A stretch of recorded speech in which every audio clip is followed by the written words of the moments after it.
All right, there we go. We are live. I hope my audio is coming through. Otherwise, this is looking pretty bad. Salutations, good to be back on the air. Hello, everybody. Welcome back to Dark Souls: Dirge of Drangleic. Couple of things. It's been a while. It's been a long while. But I hope people have been, looking forward to this because certainly we have. Oh, I had a stream playing in the background for a moment there. It's probably gonna come up on the thing soon. And And what a long while it has been. yeah, it's been a long while. And what an eternal wait it has been. It ain't been yet. That's a different one. We've We been, gotta wait. as I mentioned on the community post on the YouTube channel, we've been kind of having a rough time schedule-wise, and just kind of like aligning everything, to be set right. But a couple of things happened during our absence. We reached 100 subs. We're actually at 101 now, which is pretty cool. I'm glad people are like joining along and following along with like the videos and the streams. I keep forgetting to like upload the VODs to like the main videos channel, segment of the channel, and maybe this is us starting back with Dark Souls 2 could be a sign of more activity. I will also think about what to do for like a 100 subs like special video maybe. What's it called? Thank you, Bruce Wayne. Thank you for being here. But yeah, I don't know exactly what I want to do for like a 100 sub special. I don't know if I want to do like a face reveal or like a, channel intro video, like this is my story, type of thing. Maybe I'll commission, Catching Jericho to draw like a Draw My Life style sort of like segment. Or maybe it's a collab from everybody, let's include Bart as well in that one. Let's make a collab from like all the people who draw, for like a Draw My Life. Look. That'd be Stuff. pretty good. That would be pretty cool. But yeah, it's been a while, so I'm not gonna ask the players to do a recap because I know a lot of us struggle with brain fog, so to speak. So I will be doing the recap of what happened last time because it's been a while. And I'll just grant everybody inspiration by default. That's the way to start us out after a long break. Right now, Dr. Rock's player, Rabbit's not here at the moment, but he'll join us somewhere along the way. Yeah, in that case, everybody, welcome back to, Dirge of Drangleic, our reinterpretation of the Dark Souls 2 storyline with some D&D elements sprinkled in between. By sprinkle, I mean completely bending the rules of the world to make it work. What happened last time is that after the party, started getting a little bit more acquainted with the surrounding land of Drangleic. The activities of the people and what's happening here. They got suddenly thrusted into a 100-year-long conflict in the making. As one of the giants of the land far away to the west managed to reach the continent of Drangleic, the country of Drangleic. And not only that, but made it significantly portioned in land without being noticed. The party dealt with this first giant in an epic encounter. And, in no uncertain terms, this is a sign of things to come. A great crisis that is approaching the land of Drangleic. As if that wasn't enough. There's also the matter of the undead curse that has been spreading through the land. That, if the rumors are true, has beginning to spread mostly from the eastern side of the continent. So it's a war on two fronts. On one side, the looming threat of the giants, and on the other, the undead curse. Right now, however, the party decided to take a bit of a break to prepare for what's coming, returning to the township of Majula. This little town that they have begun to rebuild from the ground up, alongside a handful of citizens they've rescued over the course of their adventures. And, among the things that they figured out while they were back resting at Majula, is that there's a weird sort of like aqueduct system that leads out of the town and splinters off into various like different segments. One of these segments seems to be a seemingly magical tunnel that warps space to a certain degree, allowing whoever travels through it to wind up a couple of miles away from Majula, off into a series of ruins, which are known by some historians and archaeologists as Heide's Tower of Flame. As the party gazed upon these ruins, they saw a dragon rider, a member of King Vendrick's elite troops, seemingly surveying the area and presumably setting up some form of a camp, or at the very least some form of surveillance point in one of the nearby towers of the ruins. Seeing this, the party traced their steps back to Majula and decided to rest and recuperate while the going was good, until they can decide what to do next. And I believe we may have ended last session like towards the end of a particular dinner that the party was having, where they had merchant hag Valencia suddenly joined them during this. Valencia cooked it for everybody. Exactly, Valencia cooked it for Signis' surprise. exactly, Valencia was the one that Valencia's surprise. after requesting a bit of assistance, from from her retainers. But yeah, that is roughly where we were at. So I do want to ask you guys as a group, do you guys want to play out like the rest of that day, or just kind of fast forward to the morning of the next one, as you guys, settle in for a night of rest? Before that, Vorti, go ahead and mark an inspiration on your character sheet. Thank you. No. See, here's the shenaniganry, though. If Vorti does that, it's like the Star Wars shenaniganry. Uh-huh. Like, Yeah, he's going against us. Also... So on one hand, playing out the rest of the day could be good, to like kind of get us in the groove of things. On the other hand, time skipping would give us a fresher start. So we're not trying to like trip over like the consistency of last session. So I'm fine either or, but what do people think? Same fine either or. I think the only thing like of relevance that was taking place like the following, like probably after the dinner was, because wait, was this was memory serve? Was this after the soldiers had came from after we had made progress on Le Sword? Yes, the dinner was after a detachment of Drangleic soldiers who had already arrived at town. They arrived roughly around the same time that Valencia did. Okay. I guess the only thing would be like Ace and Atlas finishing up the sword, and that's about it for continuing in the day.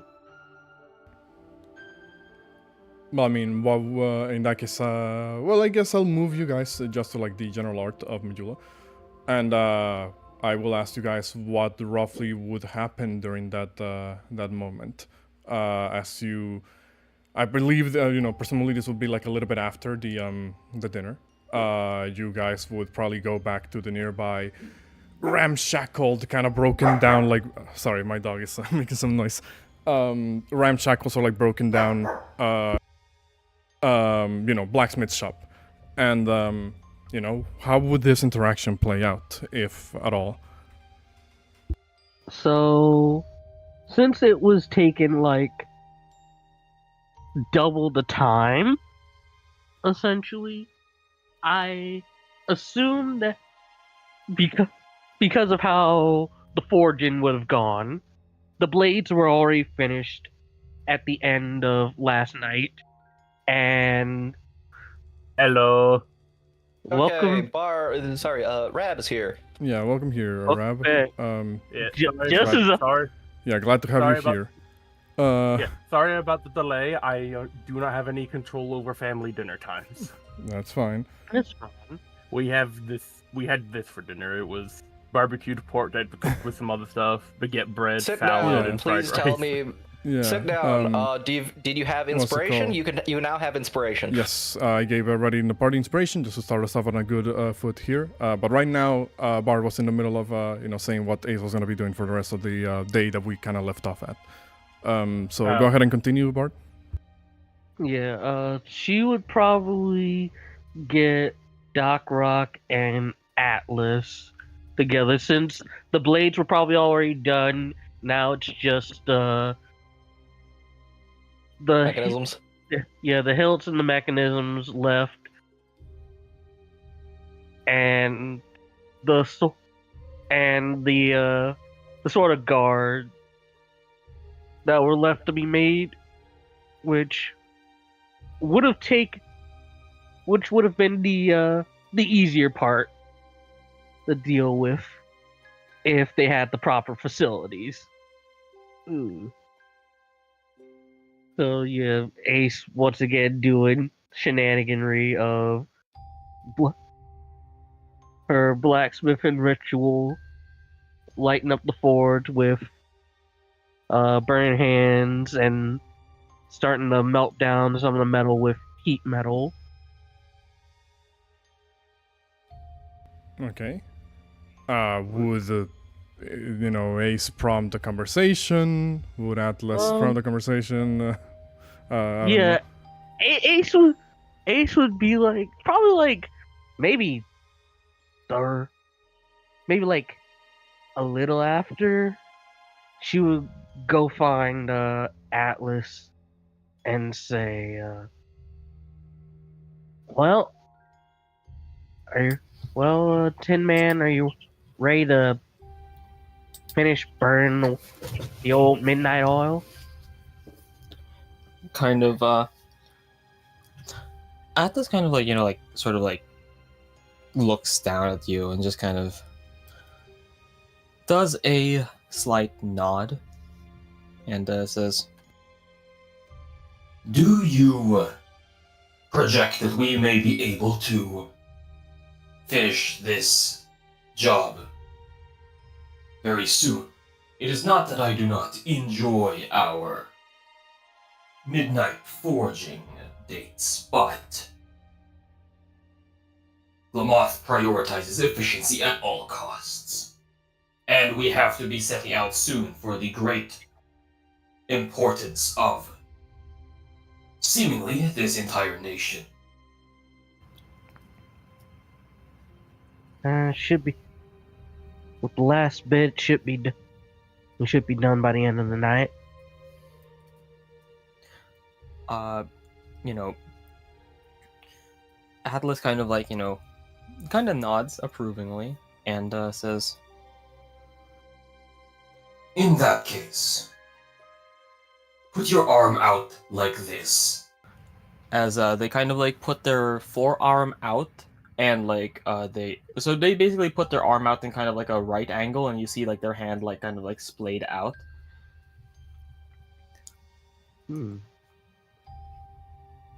What, are you gonna give me another tattoo? Just do it. Alright. Ace holds out her arm. And Atlas basically as Ace like kind of holds out her arm, Atlas kind of like a little bit forcefully, but you can tell it's it's not like to attack or anything, kind of like grabs onto, like does the same kind of like motion with their other arm and grabs onto like your wrist. It is quite tight. You can kind of feel it, almost feels like the hands are like hydraulics. They don't really feel like human hands, but of course they don't. They're armor. Just kind of like seizes like your wrist and kind of says, If you wrap your hands around my wrist, this is a Ilmoth victory handshake, customary for successful campaigns. Huh. That's pretty interesting.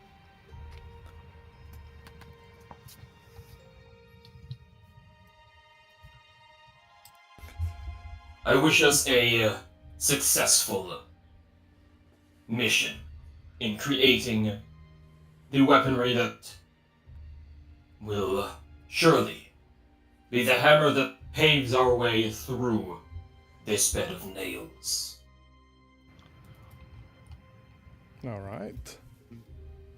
And I imagine with that, you all get to work on. Are you trying to crush Atlas like? trying to Yeah, are you trying to crush Ace's like wrist or what? Out of character, Atlas is not trying to crush Ace's wrist. In lore, that is how much Ace's wrist is crushed.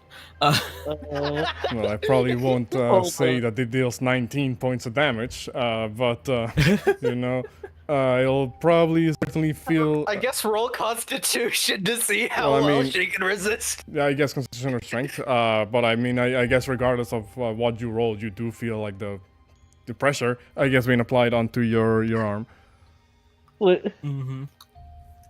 Could I do a sleight of hand to kind of make it To be slip like out of the wrist the- of the grab or what? sort of like the for some people who do like the firm handshakes, but no wait, it's the arm wrist. you do it. Yeah. Oh, it's the wrist. So Ace is gonna kind of slightly twist her wrist a little bit, like how she would if she was slipping out some handcuffs and not getting Mhm. squeezed. I mean, you can certainly try. It didn't work, you know. So it's probably not a very good attempt, I will say. Yeah, like you see Ace trying to put on a tough face. What's your passive insight question mark? Probably not very good. Oh, well, no, it's all right. 15. I'd say like to Atlas, Ace is probably like giving the toughest face, like, yeah, this is cool. But internally she's Mhm. like, ow, ow, ow, ow, ow, ow, ow, that hurts, that hurts, that hurts, that hurts. You're worse than a giant. Oh, you're worse than the damn giants arm wrestling. I guess Ace does get a new tattoo, and by that I mean like just really like it's just marks around her wrist. The imprint It's of there's just like a fucking indent No. where Atlas's hand went around. the imprint of Atlas's hands. Yeah. All right. Yeah. Atlas doesn't even notice. So, with that, you guys continue, well, or rather, begin the end, shall we say, of working on this weapon. Because you had already previously did like some work ahead of time, I believe, earlier. Yeah. Mhm. Oh, well, you want to say something, Rab?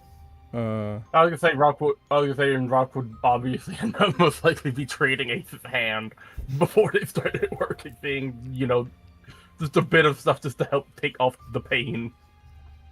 All right. Fortunately for me, I'm left-handed, but still. And why do you shake with your right hand? Because most people Because do. Atlas offered the right hand. I mean, that's true, I guess. Rock's logic is simply no injured limbs in the workplace. If you're gonna be working with tools, both hands need to be properly capable. You guys really No need to accident.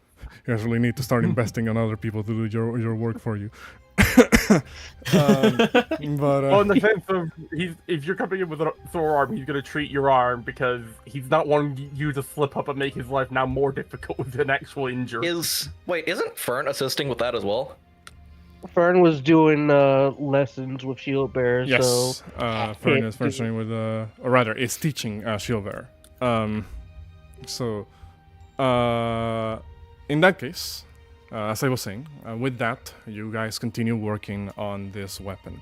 I don't have my notes on how many days you have already been like cashing in on work for this weapon. Do any of you have them on you at the moment? Because it's been a while. I have the notes because I did my friggin' math. Okay. We would finish because we have subpar shop. Instead of it being an 8-hour job, it is friggin' 16-hour job, which means by the time we wake up, it's going to be finished. I assume you would means you would deliver the item in question to to Signis in the morning. Yes. All right. Yeah. In that case, you all work through the night using slightly subpar, environment and tools that you make do with what you can for the most part. You barely have enough time to basically like go get a wink of sleep before the morning sun rises once again in the horizon. What's it called? Go ahead. I guess because of limited sleep, like maybe like during like maybe like the heat, like some like the like a heating process or something, like Atlas just kind of like holds their hand steady on like the blade and just starts heating it and just like leaves it on like a low heat for the 4 hours they need to like quote unquote sleep. Sure. In that case, you have like just barely enough time to actually get some long rest in. By the time the sun rises once again, the people of Majula all kind of begin their day a little bit early. They kind of have to because of their circumstance. Silver also wakes up after 6 hours of rest and starts doing his morning walk / training. All right. In that case, well, Shieldbearer, you would probably be amongst like the first few to wake up during the given day in Majula. Go ahead. Something Rock would have mentioned to Ace beforehand is before they would have been finishing up with the sword, he would basically have asked Ace if after they are finished with the sword forging process, if she would be willing to help him out with the thing they had discussed, which is revolving around his changing to his chemistry list that they talked about. I thought we already got rid of the shenaniganry. I don't remember if we ended up doing that or not. Because I remember we talked about it, but I don't remember if we actually did it. What exactly? I vaguely remember you guys talking about it. Yeah, what exactly are you guys referring to?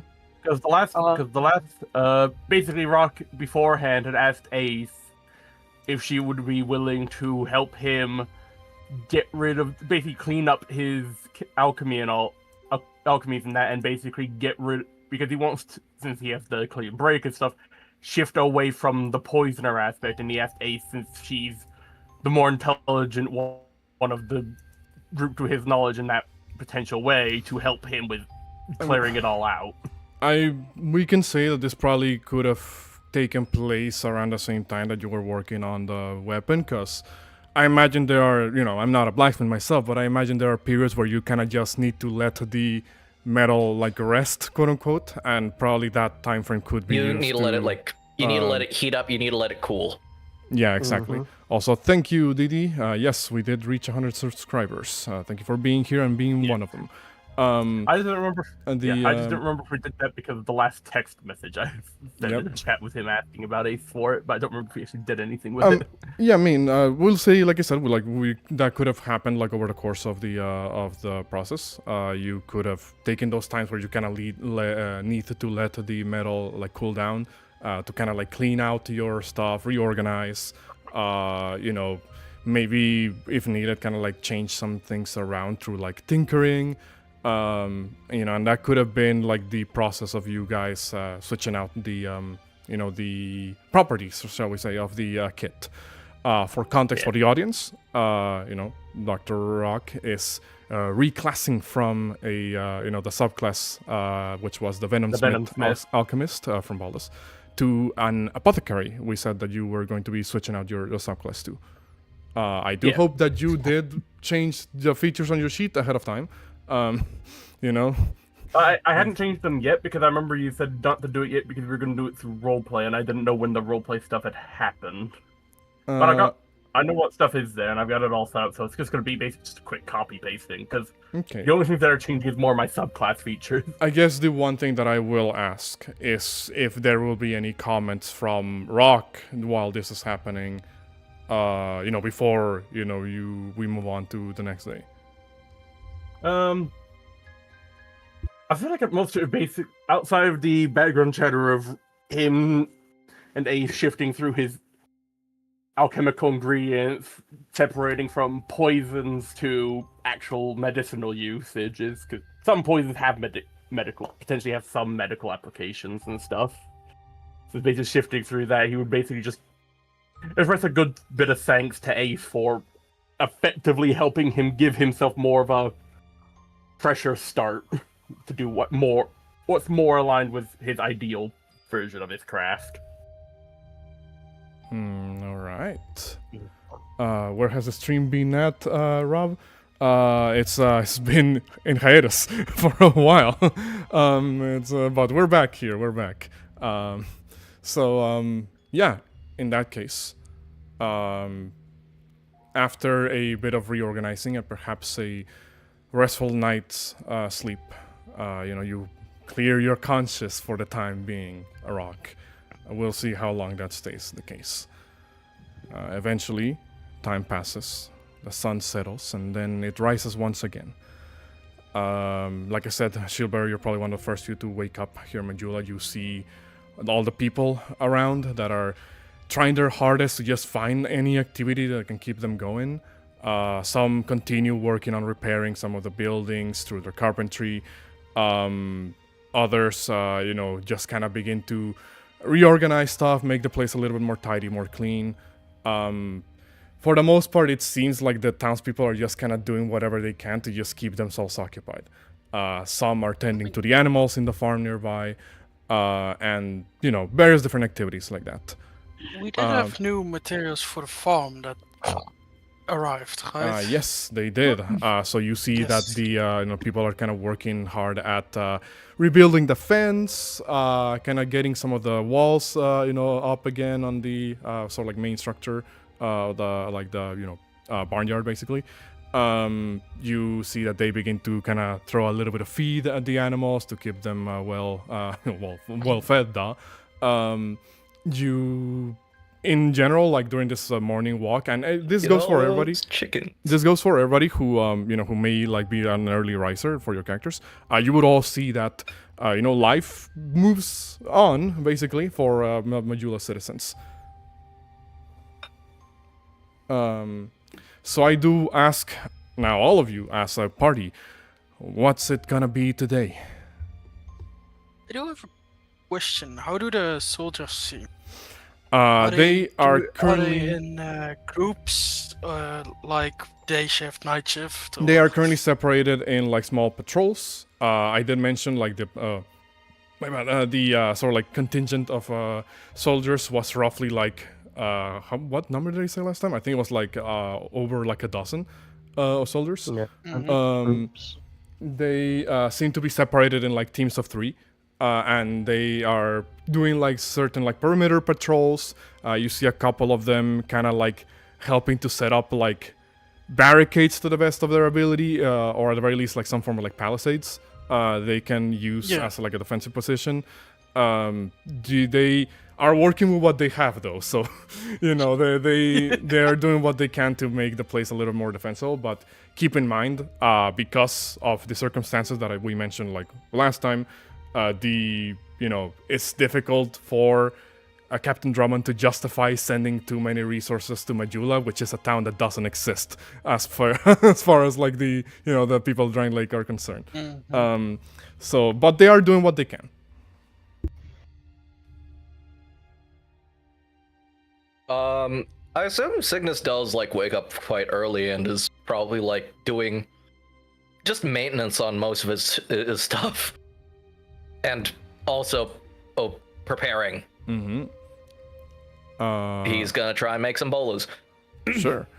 And I have to ask, what about Valencia? Valencia, I don't think she has any business in the village. I think her priority right now is to go to the capital. Well, go to the capital, but go also to the Duke Saldora as well. Okay. So she's kind of on standby, honestly. All right. In that case, what say we kind of gather everybody in the party a little bit for convenience sake. You guys, I imagine, like after a couple of hours, everybody would be awake. Valencia, I imagine you're kind of like out there with Roland, like sharpening your weapons, tending to your equipment. No, actually, you have people to do that. So you, what's it called? You're probably overseeing. Maybe Go ahead. Just handed it to Fern. That's their problem now. maybe Fern and she's Cersei. trying to like connect with some of the people in the town, and Yeah. she's trying to teach like a couple of the peasants like dragon chess. They're not very good students. As some of they're in as less of an insulting way as I can say it. They're like basically like simpletons to some extent. It's Not okay. Valentina has an intelligence of 8. She's not very good at dragon chess either. they do what they can like when you teach them, but their concern clearly lies like elsewhere, so they end up making like a lot of mistakes in their gameplay, so to speak. And but for the most part they seem to enjoy like personally getting to know you, because they really haven't had a chance to like talk to you guys on like a more personal level. Yeah. So, while you're doing that, Ace and kind of testing like the weight of the sword, like around the blacksmith area, Atlas, I imagined I might also be doing like morning drills, same as Shilber is doing morning training. Yeah, so Atlas is actually, because Atlas was like up all night with them as well, with like Atlas will.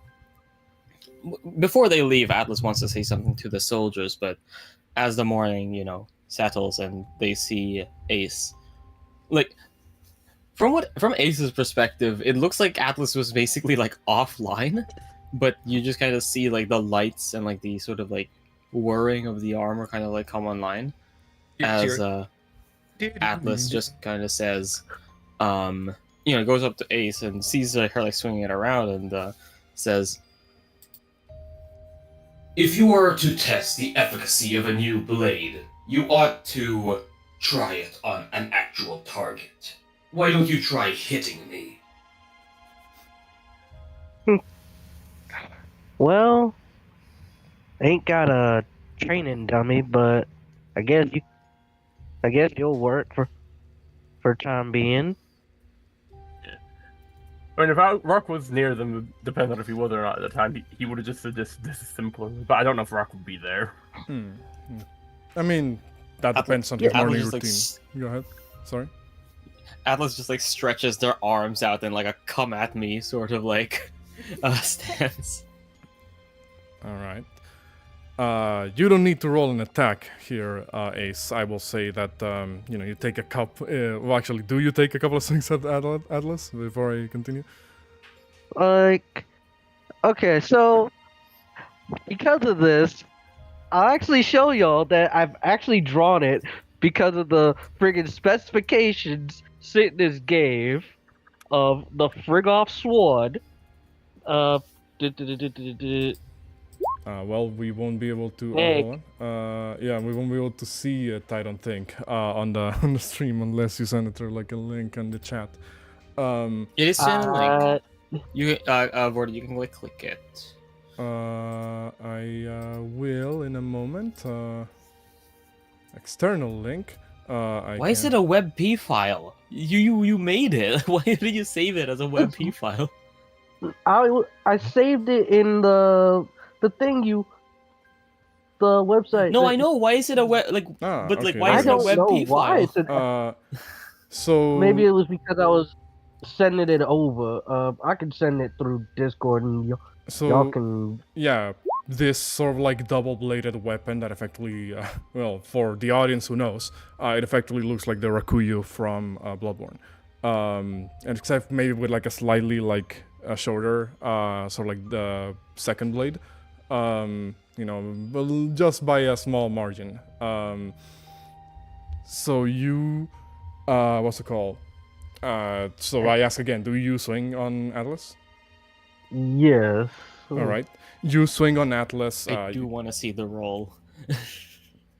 I mean, shit. Roll the attack, I guess. Go ahead. What's your classify it again? A short sword? It's a like finesse, sort of like. Well, I was gonna say like cutlass. Closer to a cutlass, I would say. I don't remember exactly what we talked about. Well, Nathan, you specifically, and I about the mechanics. So I basically argued that it is one side is just like a particularly long dagger, and the other side is essentially just a saber using a katana blade instead. Sure, I mean, but like mechanically, I would say, did we say it was like a D8 weapon, D6 weapon? What the? Here's the thing: we never talked about the damage. We just talked about the weapon no, masteries. I did. No, we did say what mechanically the weapon was. I'm pretty sure. Like it was a while ago, but I'm pretty sure somewhere there in our messages. And I did mention the fact that I think it makes sense for it to be classified as a cutlass, like as per Baldur's rules, which is a finesse D8 slashing weapon. Welcome back, Mariah. So yeah, just roll like an attack roll, using dex or strength, Ace, and we'll say it's like a D8 plus your dex. Assuming you're using the main blade and not like the little blade. Yeah, the main blade. So that's a 21 plus your. Are you proficient in martial weapons? Only certain ones like firearms. So not martial. It hits anyway. Yeah, no. I mean, it does hit anyway. I just wanted to make sure. And so, I guess roll me the D8 plus your dex.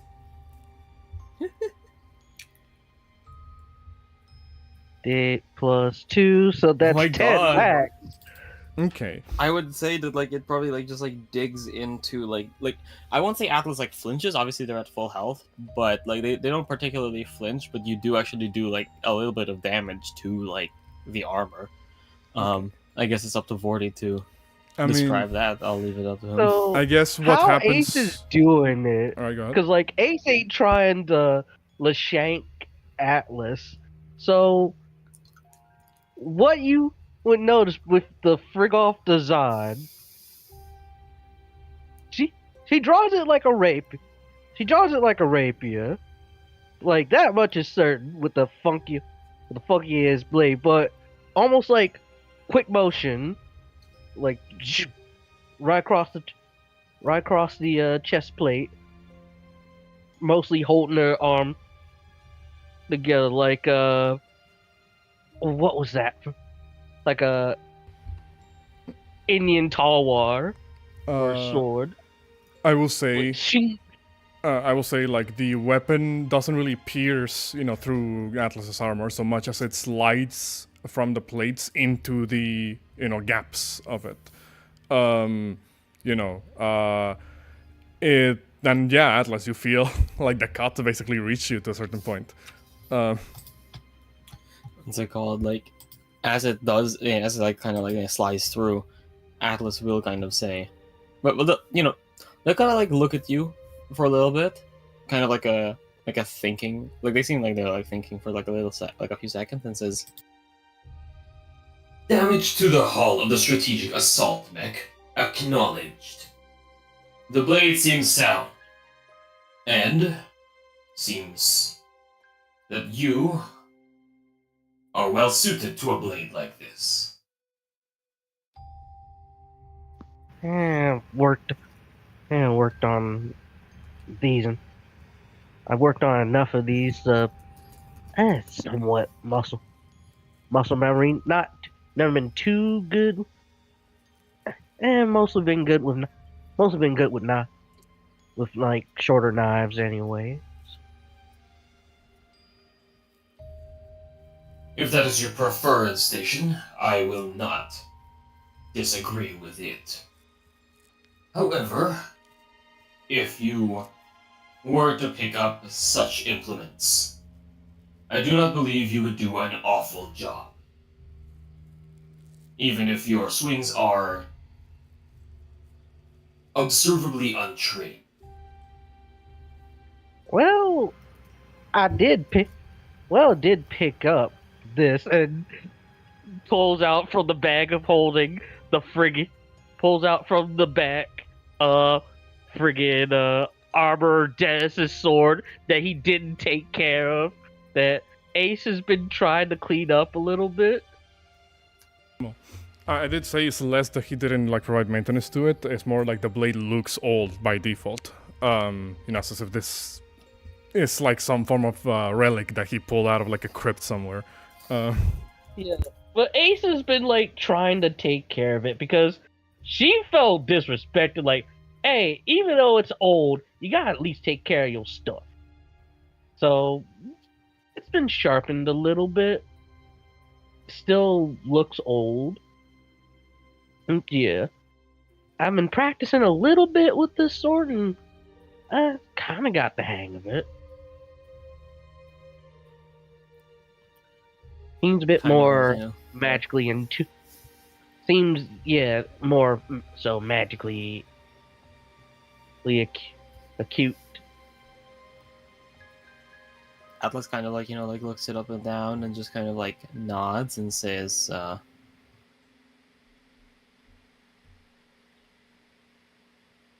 Incredibly liberal use of the term magical aside, it would not be a bad thing if you increased your versatility in terms of the martial arts. After all, it would be a shame if an enemy snuck up on you when you were firing from the back, and you had nothing to defend yourself with. Oh, trust and believe. I've got stuff in case some no good bushwhacker tried sneaking up on me. As you see, Ace kind of clicks one of her heels. Her left boot's actually a boot knife.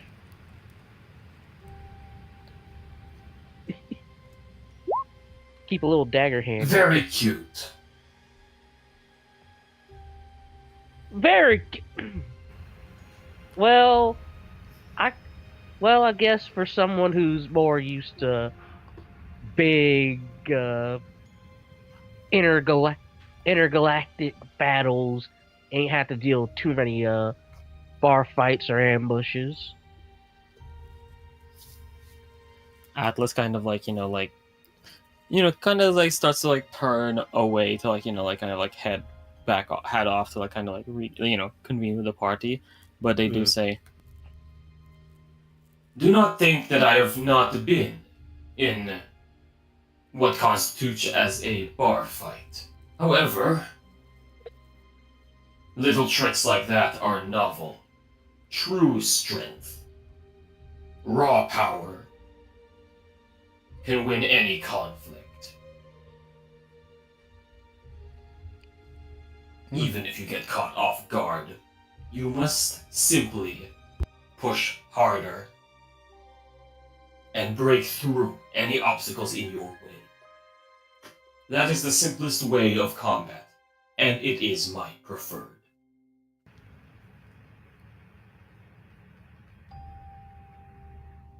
All right. Well, time to hand this off to Walker. And Ace kind of, like, she does, because this ain't her shop, she ain't got a sheath. She's got a friggin' tarp, part of a tarp, wraps up the sword. And follows Atlas. In that case, one big waypoint that you guys can kind of almost always use to gather at anywhere like really Majula is the big ass fucking hole in the ground that is still there, by the way. That thing's not going away anytime soon. But the citizenship have kind of already built like a fence around it so that people don't or railing at the very least, so that people don't fall into it accidentally. So I'll say at some point during your your routines or activities, you would all kind of naturally, almost by coincidence, I just kind of all gather around one of the the edge rather of the pit here. You see off on the side how Shalquar is probably kind of jumping onto a rafter of one of the buildings nearby. Doesn't want to deal with people at the moment. You see as the Emerald Herald is doing what she often does, her cryptic self, staring longingly at the distant sun, distant ocean rather. What are you guys going to do? Well, Ace, if she sees Signis, she kind of looks is, at her. by the way, in his hunter garb rather than his usual outfit. Mm-hmm. Yeah, she'll just have just like a perturbed look, and then hand Signis the wrapped up sword, which is very well crafted, very much intricate details at the end, and right where the mechanism would be to disconnect, you'd see what would be you'd assume this is like Ace's maker's mark, which looks like what would be the primordial symbol for fire with a G in common? Yeah. Signis would nod and take it, and you would see as he tests the weight, and you just watch as he does a few very basic maneuvers with the weapon, but it almost seems very natural to him before he sort of goes, amazing work. Amazing work, Miss Brimstone. I do have something to say, however. Engravings have no tactical advantage whatsoever. If you shut up, yo, weird. And what if you're asking for any alterations that'll take extra time and extra. No. I would like to apologize for my words before. I understand that they've likely hurt your pride, and I apologize for being very flippant about it before. It certainly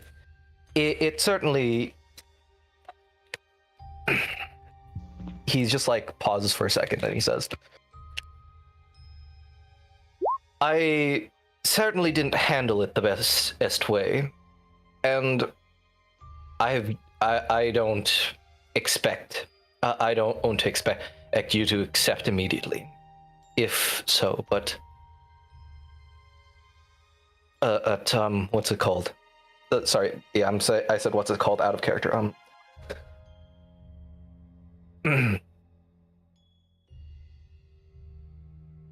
Your skills are far greater than I had anticipated, and I deeply apologize for undermining your skill.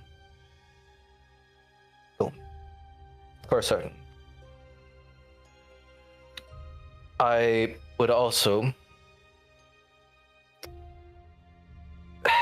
Okay, my brain just fucking blanked. Can you guys give me a minute? What are you trying to have Signis say?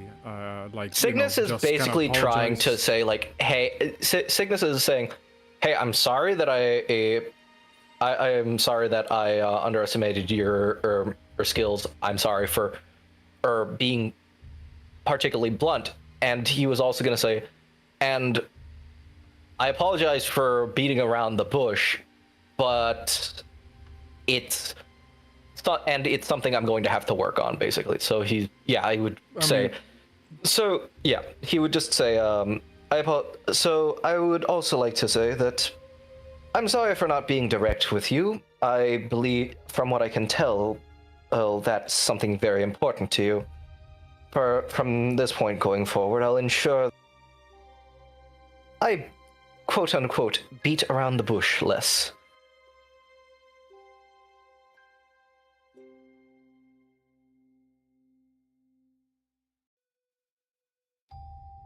Yeah. Ace just simply says, well, I hope your weapon serves you well in whatever endeavors you You're kind of fading out a little intend bit, to. Lord.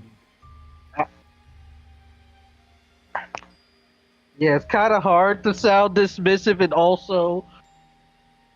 also try and do and also dealing with friggin' being stuffy.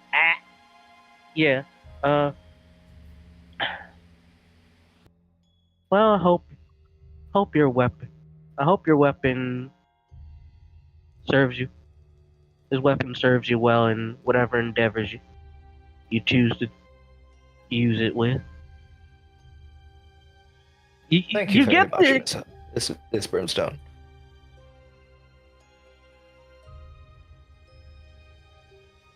Yeah, you get What are you saying? Yeah, you get the impression that this is the basic uh after cus the basic after customer service that she would give people at an old blacksmith shop. Like unlike how she'd go into detail, yeah, she just straight to the point. So yeah, she still got it. Even though you did apologize, still got pissed. No, he understands that completely. uh, that's why he made it curt and said, "Thank you, Miss Brimstone." And yeah, he's then going to go to fucking Rock, and he's probably going to just fucking try and discuss like the effects of the thing that he gave Rock to study. Okay. To maybe help him along with that. Also, go ahead, Kato. What were you gonna say? Yep. So, as soon as you finish having your talk with, I'm assuming we're all like in a group at this point. Yeah, you're all within your vicinity, yeah. So as soon as you finish having that conversation, Valency just kind of leans over your shoulder and just comments like, "I see someone has made a blade just for our duel." Oh, doing that to Ace or to Signis? To Signis. Signis would sort of pause and say,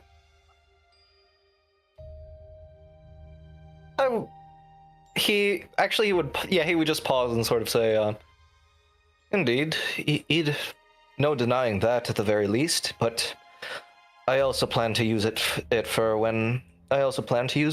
for other purposes should the need come up.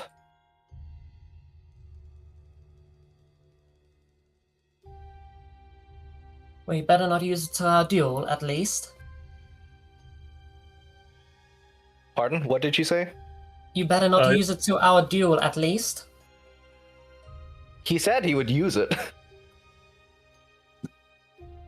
You basically said you made a fresh duel for your fight, so you better wait to unveil it until our fight. So no cutting random mobs. Yeah, that's the point. He does have it still wrapped up, and he actually just has it like fucking hanging off of his belt. Okay. So now, like you actually notice that he has scabbards already, like as if they were that he originally had weapons like these before. Okay. Probably the shorter blade would be a little bit different because like he'd sheath the long blade and then he'd like fucking try and sheath the short blade and then he'd just like raise an eyebrow and then just like fucking strap it to his belt. I guess if that's the case, Valencia would just ask, just like, is it a copy of a family heirloom by any chance? No. The original weapon that used to use this sheath is currently with a friend.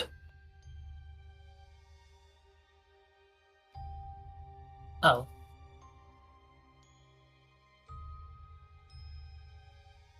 Okay. Valency has nothing to say on that. Good talk.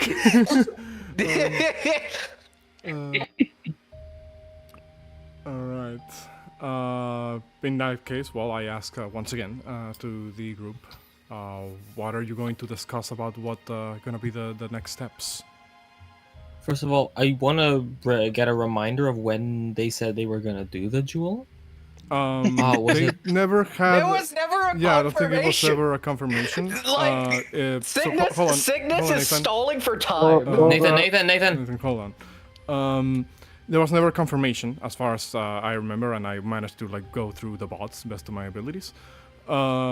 They just kind of said that the duel will determine how they approach, your approach to Saldora as a whole and to Duke Saldora, but they didn't really specify a time frame of when the duel will happen. Okay, so it would just be before Saldora. Basically. Anytime before Saldora. Okay. Well, in that case, Atlas will kind of say,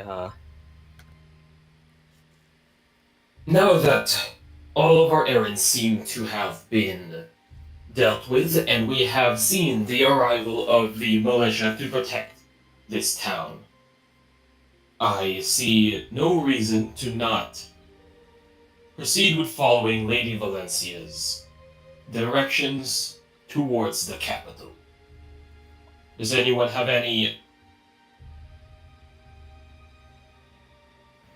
I can't remember. I have no qualms with doing Does so. anyone have any objections to this course of action?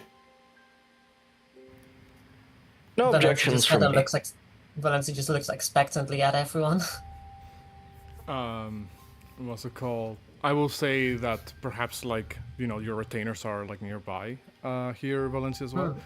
Fern will kind of raise his hand up and just ask, what are we going to do about the aqueduct? You mentioned that you found something on the other side of it. Yeah. Pardon? Yeah, remember we Signis found the wasn't place. Oh yeah, Signis was there. Yes, yeah, I remember we found the fucking aqueduct that had the wyvern riding guy in it that we decided we'll come back to this later. Yeah, Atlas kind of looks around to the party and says, I would imagine that Ace has objections to proceeding further. Secondly, the infusion of the spatial warp intrigues me, Spatial warp? but might lead to unforeseen consequences. If this party decides to proceed further, perhaps it could serve as some sort of shortcut or different perspective to our journey. However, I believe there is also risk to be assessed.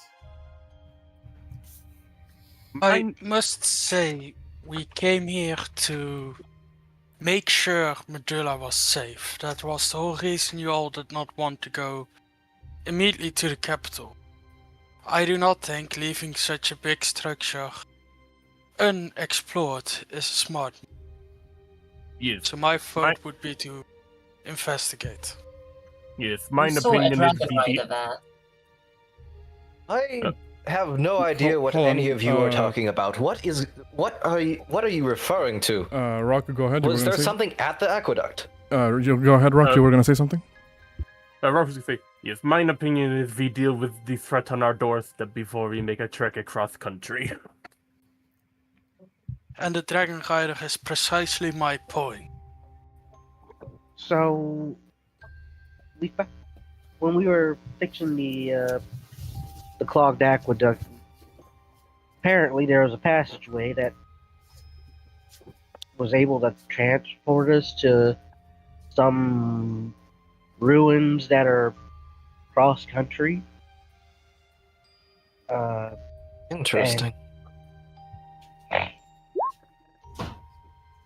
They are also located within the middle of. It's they're offshore in the ocean, right? Yeah. Yes, they're basically like in the middle of the ocean. The way it looked like, it seemed like at some point may have been connected to land through like bridges or something else. But at the moment, they seem to be disconnected from most of the landmass of Drangleic. Yeah. They seem to be within the middle of the water. Almost like walking through an old path, but I cannot understand what you said, Ace. almost like something from her home, almost like walking through an omen path. There's some case, but shorter. Atlas kind of like says, what's it called? I suppose in that case, the decision may lie in a simple question.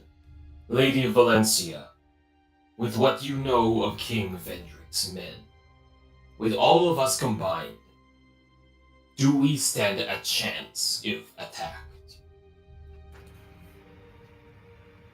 Valencia ponders for a moment, remembers a couple nasty memories, and just nods and says no.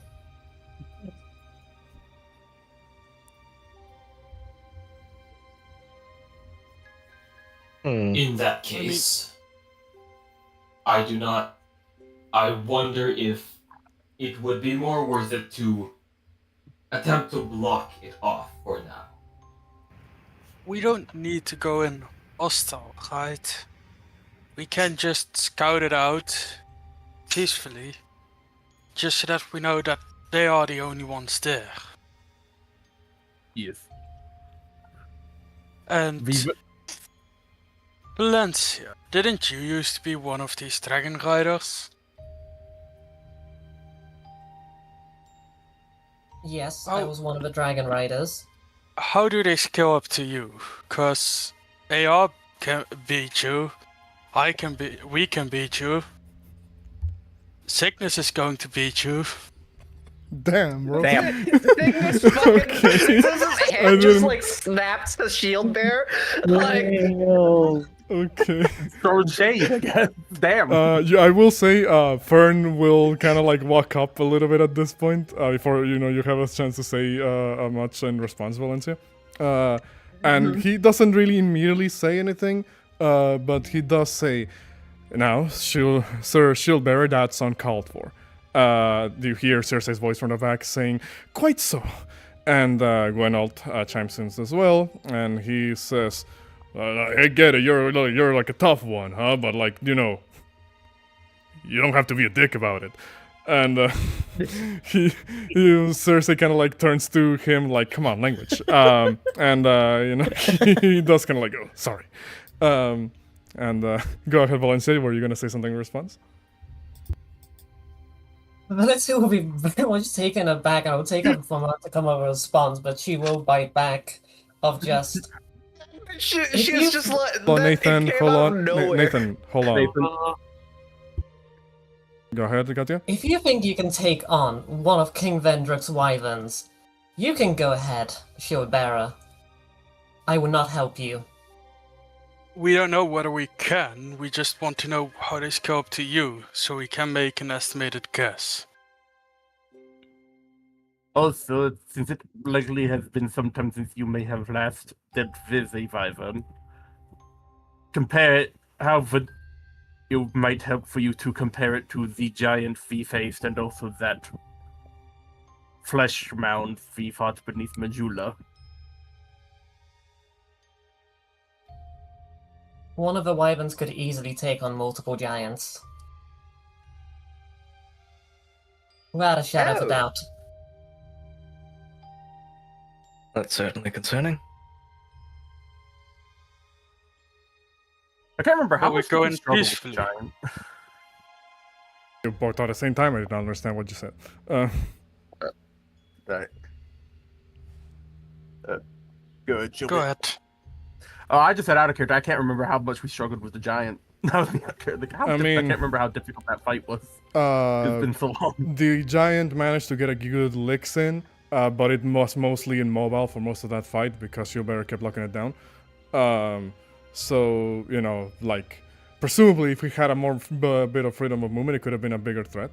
But what's it called? I mean, yeah, like I said, got a few good licks in, but I don't think anybody was like close to death per se during that fight. Mm-hmm. Yeah, no, it was mostly the ranged units that got beaten up. But I cannot easily keep down a dragon or a wyvern. Yeah, But, it'd be very different, but maybe just thinking, like, because... Yeah.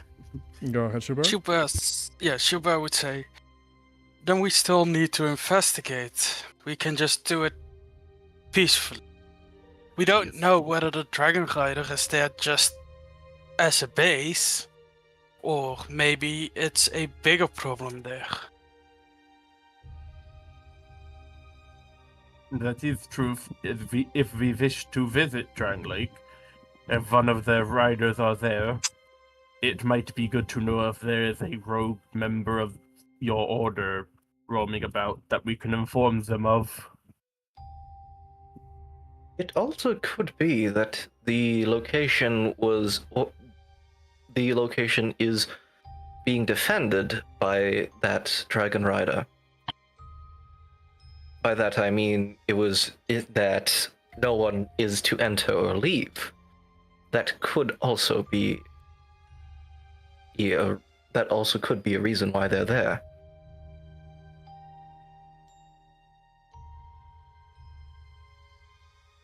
The way I see it, we have a message to deliver to King Vendrick himself. That should take priority, no? I said that a few days ago, but then everyone wanted to come here to protect the city. Majula city is kind of Yes. wild, but yeah. Village. I meant village. It was my language. Yeah, that is what, in my opinion, is we are here now.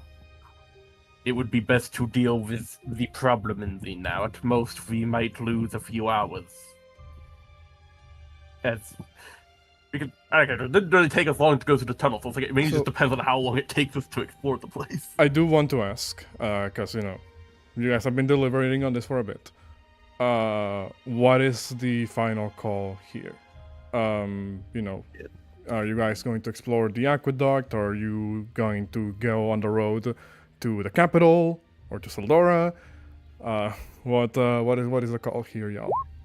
I guess it depends on if we want to go party democracy vote, or if it's Valencia's call. I don't know how we handle decisions like that. We used to always vote, and then... Because I'd say we go vote for this, and everybody just type which way they want to go, and just majority wins. Yeah. So let's all do that. Yeah, let's vote and then roleplay accordingly. Like, if the entire party starts heading for the aqueduct, Valencia would just look around and just, like, begrudgingly follow. They will be pouting the entire time. Mm-hmm. So it's 1, Ace. 2, 3, It seems 4. right. Yeah, so you're the Ace doesn't tiebreaker. want to fucking fight the dragon. Yeah, you're the tiebreaker here, Ace, and I think we know what your decision you might take. To be fair, we're not saying to go fight the dragon. Also, we're just saying Signis, don't ever vote in elections because your ass is not gonna help at all. And so. Damn! Hey, a neutral vote is like, you might as well not be there, man. I'm just saying. Yeah, no, Signis is basically just like, don't count me in for this. I don't really have any interest in either, so it's just like, okay, hey, just go for it. I mean, out of character, if you... I will have you know, my dear, I am an enlightened centrist. Oh, Lord. I hate him so much. So, I guess Bear or Valencia, give Ace a persuasion check, because she's scared in her head, like a frig off drink. Contested. Fuck. 12. I would like to remind everybody, you all have an inspiration if you really want to use it for this. Don't use up the inspiration. But it will be funny if you use the inspiration. So, The fuck? what is the argument that convinces Ace to go through with this? Schubert would take Ace a bit to the side, looks at them and be like, Ace, remember what we talked about. We will always be here. We know what you've been through, and you can always hide behind us. But if we don't do this now, more might be hurt by Dragon's Fire. And I know you wish to stop that. Oh, you hit it close to home. That's the reason why she would be like that. So what does Ace say in response? Like, she kind of pulls the brim of her hat down and kind of tightens her belt, her holsters and her belts a little bit more, and puts the sword on her belt too, starting to attune to the friggin' sword. Alright, big guy. You're right. Can't if this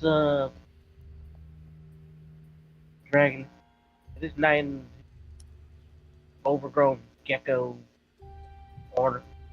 You're cutting it out, Bart. Yeah, if these folks end up being ornery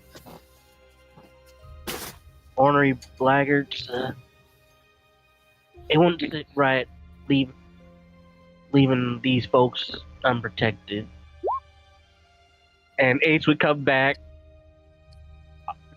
We'll go to the aqueduct with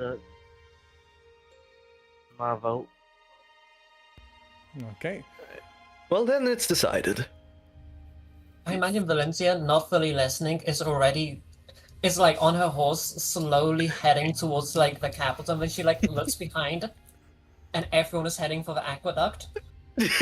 I mean, Atlas is like walking like right beside Valencia. Uh-huh. As well. Just kind of actually, I imagine like actually, I was gonna say like Atlas probably points out to the Valencia that they're not coming. No, I think what happens is like Valencia notices, turns around, realizes that they're all walking, and just begrudgingly starts walking, but then just like hears Atlas still walking in the direction she was walking. Did you say anything to Atlas? Valencia just looks at Atlas and looks at the rest of the party, and just calls out to Atlas. Signis is gonna think about it for a moment and then look at the party and say, you know, I was wondering this. Since Shieldbearer has himself and Shield Basher within the same body, does he technically count as 2 votes, or would the two have different opinions and Shalcor passes by and says no, and she continues moving past. Yeah. Just out of character question, because I am brewing stuff. Also, In party. Well, go ahead. 1 second, Rab, you can like arrange that through text. I just want to hear what the call out to Atlas is from Valencia. Okay. Valencia will just like call out to Atlas to like get him to stop first. Kind of like stops. He kind of does like the about face, like turn, and from very far away just kind of yells, "Why have you stopped? Were you leading us in the wrong direction?" Valencia just once again just looks at Atlas, looks at the rest of the party, and just says, "Well, they all seem to insist on going to the aqueduct, and we can't leave them alone." I suppose that is true. Fine. And they I'm just not start, happy like- about this decision either. They start like walking, like Well- walk of shame back. Valencia is like, this is what a democracy is like? Horrible. Horrible. Should be squashed out immediately. Jesus Christ. Also, just confirming, Ace, you're the only other person in our party that has fire resistance, right? Yeah. Yeah, because like in case of wyvern attack, I'm gonna be brewing a fire resistance potion for the people who are not resistant to fire.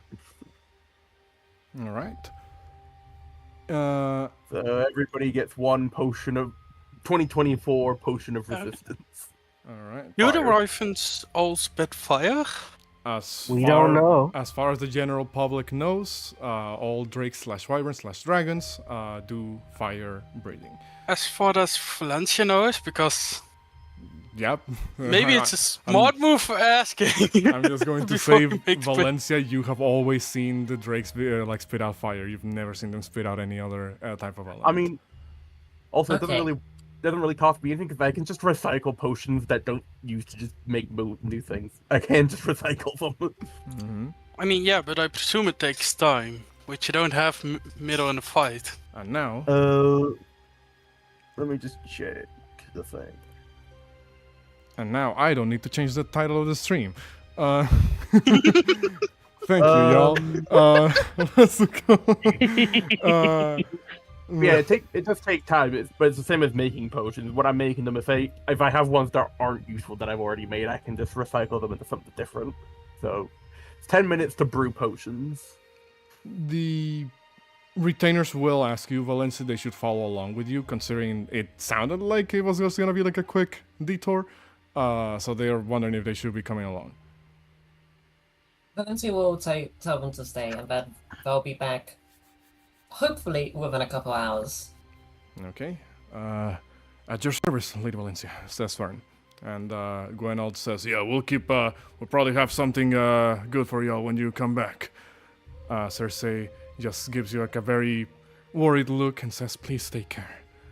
And, you see the Emerald Herald in the distance waving you off, seeing you off as you leave.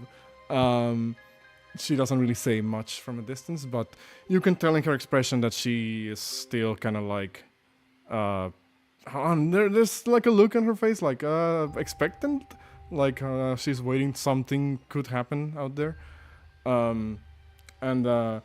Eventually, you guys begin to move your way into the aqueduct itself. I did describe this like a while back, but just to kind of reiterate how it looks like. It is basically a like this sort of like narrow-ish like hallway that leads into this sort of like circular like antechamber, like a rotunda sort of like looking like place. And from that room, it goes into another sort of like hallway which leads into the aqueduct itself. The salute. Sorry about that. So the aqueduct itself, as the water has already long since been allowed to flow, the sort of like floodgate has been kind of like lifted up through the mechanism. Still seems to hold up and no sign of not hold open rather, and no sign of it kind of creaking or bending or anything like that. You're able to proceed through this series of like hallways, which I do want to ask, are you taking Roland all the way through this, Valencia? I'm sure Roland can fit no problem. He can, it's just a bit of a narrow fit at certain points. We'll The just take it slow then. and like the ceiling is like only tall enough that you are barely kind of like scraping like by a little bit. Obviously it opens up when you reach into like the actual like tunnel itself.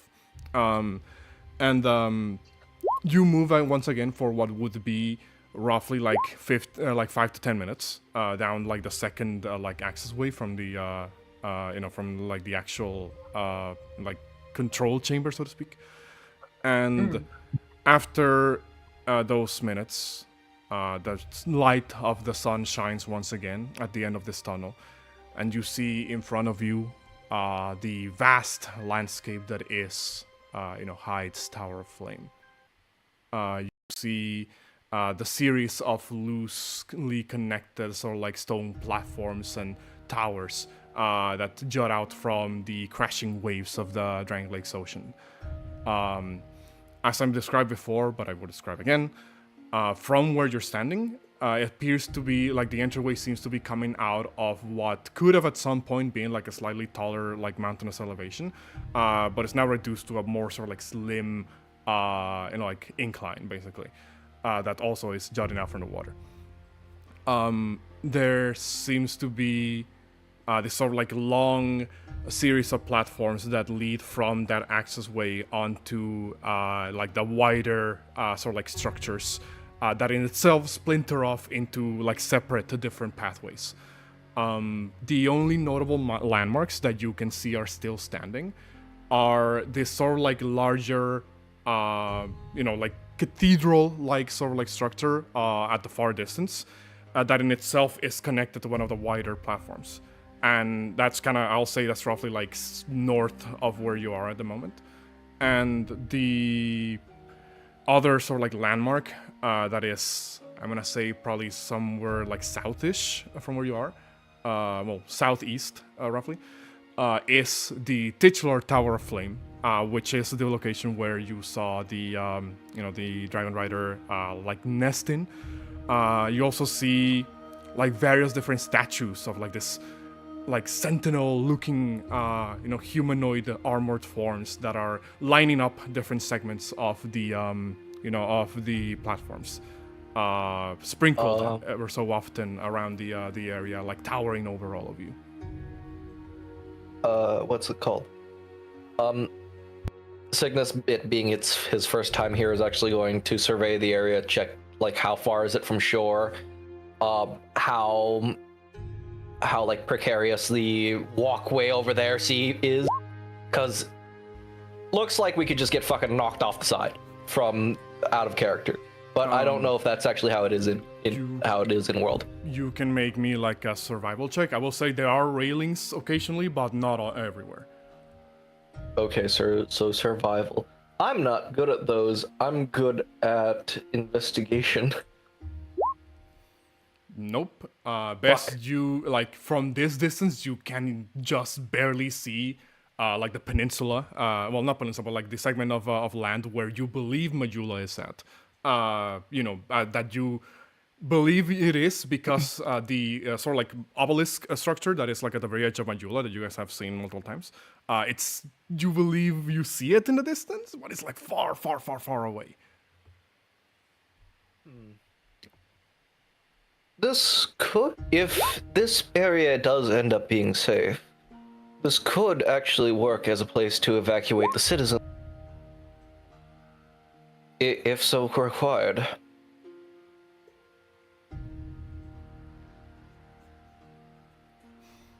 Look, I am not confident due to the presence of the Wyvern. I could potentially. As I said, if. Oh, go ahead. Sorry. I do not know, because of the presence of the Wyvern, I could potentially fly to a slightly high point and get an above eye view. And it's clear he's wise. And it's clear he's trying to avoid making the joke of bird's eye view, considering he has a bird head. So he's trying to avoid making. Cygnus is gonna say that may not be wise. Should the Wyvern and Knight be hostile, you could end up being the only one up there being attacked, while we have no choice but to try and support you from below, which is not exactly the strong suit of a few of our members. Ace, give us all guns. Ace only has the one, and then we can share it. We can rotate it like a blunt. Unfortunately, Rock's not. Rotate it like a blunt. Unfortunately, Rock's not been able to make his gun yet. We'll see. Rock basically beforehand would have handed everybody some vials. Atlas and Shieldbearer would also get an extra one, and he would hand a stronger looking version of his usual healing potion to Valencia. And take note for Valencia, if you've got the greater healing potion, it has 2 uses, and also whenever you use it, half the dice are automatically max. Okay. Because I have this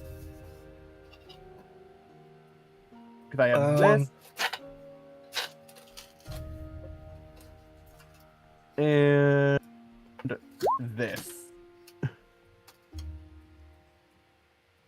Okay. Do these potions like expire or? After a day. Yes. They have 24-hour duration. They do Okay. lose their effects. Yeah. In other words, smoke him if you got him. So- Yes, the party's Estus flask. The Estus flask off Timu. Well, sadly, nobody here is an undead, so I couldn't give y'all an Estus flask this campaign. But maybe that will change. That will change soon. Look, luckily we got What does that Roxas up. fucking mean? Um, What do you want? at any rate, well, you see what I described earlier. What's it called? Like I said, this series of structure can splinter off into various like different platforms. I will add that while it does look like ruins technically, the stone structures that connect the structures rather, seemingly still are holding up even against the erosion of the ocean waves. With obviously the tower and the cathedral being like the 2 buildings that seem the most like still put together. I want to ask roughly which direction you guys would want to start heading off to first. It basically looks exactly how you see here on the map, but it's like a platform, then goes into a tower, and then splinters off into like the pathway that leads to the cathedral, and then the pathway that leads to the tower.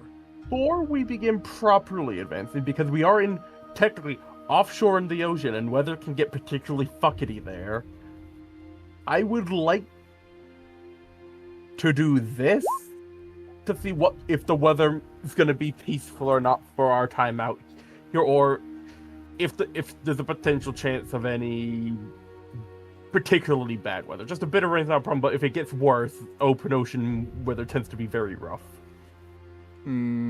Sure, you can make me a survival check. Or nature, your choice. Adding weather-wise, checking them both.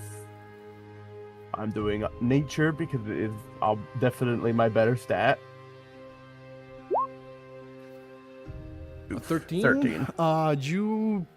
Even though it's like relatively like a lowish roll, so to speak, I'm gonna say that you more or less believe the relatively calmish weather that you're currently seeing at the moment is going to remain for the foreseeable future. You know, you don't estimate how many hours per se, but you don't see any changes in the wind or the clouds or anything like that. It looks like it's probably like relatively stable. Yeah, that's all I need to know. Just okay, not within the next few hours. That should be plenty. Just don't want us to be like we're walking for an hour and then suddenly gets a storm. Yeah. Sorry about that. Oh, Signis is going to like look at the pathways and say, if there really is a dragon rider, it might be wise for us to not head in entirely as a massive group, but we shouldn't go individually either. I say we split the group in half between Shield Bear and Atlas, as they are likely the ones who are able to probably resist getting thrown off the side, and have 2 others to back them up per. Two things. One, we saw the dragon rider fly in this big tower, right? Yes, into the tower. Yes. You don't see too many details from like far away, per se, but you don't see it moving from there at the very least, or see it flying around. So presumably it's still held up on that tower, or it left sometime overnight. You're not entirely sure. So Yeah. I would- Exactly. Shilbear would say, we don't think splitting up is wise. Every time we've done it so far, we were in big trouble because of it. That What? is true. Seeing that we are dealing with a dragon rider, we might want to use Valencia as a negotiator. Although, presumably you left a bad food, how do you say that in English? Bad faith. Well, bad terms. faith, bad terms. Terms, thank you. Bad terms, yes. I may no longer be part of a Dragon Riders, but I still serve Vendrick. Signis is going to think about it for a moment. Say, it may. So, if so, I think it may be wise for Shield Valencia and my first, and then the others follow behind, just in case. My suggestion is a little different. I was going to suggest that if we did split into 2 groups, me and Miss Ace are also split between the 2, for we are much more in the supportive roles. And it would do best to have somebody capable of supporting each group. Well, that is also wise. I just want to point out, I was gonna strangle y'all if y'all divided yourselves and one team went to the cathedral and then the other to the tower. Signis's strategy is like one group passes over and then the other group passes over, so that just like if the guy does swoop, the entire group doesn't get gust of winded off the fucking side.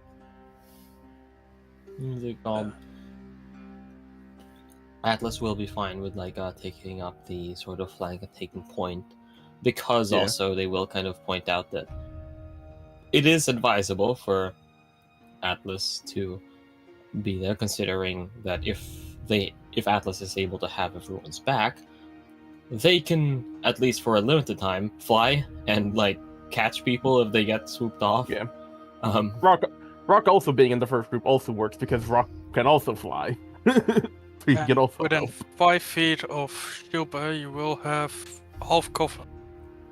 So, so just so I understand the marching order here, for the group slash groups, who's going forward, who's going middle, who's going back?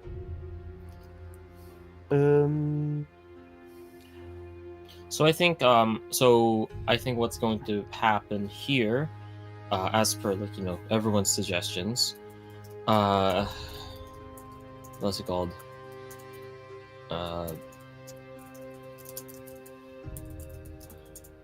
Valencia Shield Bear Rock, I guess? What's it called? Front Shield Bear in Valencia.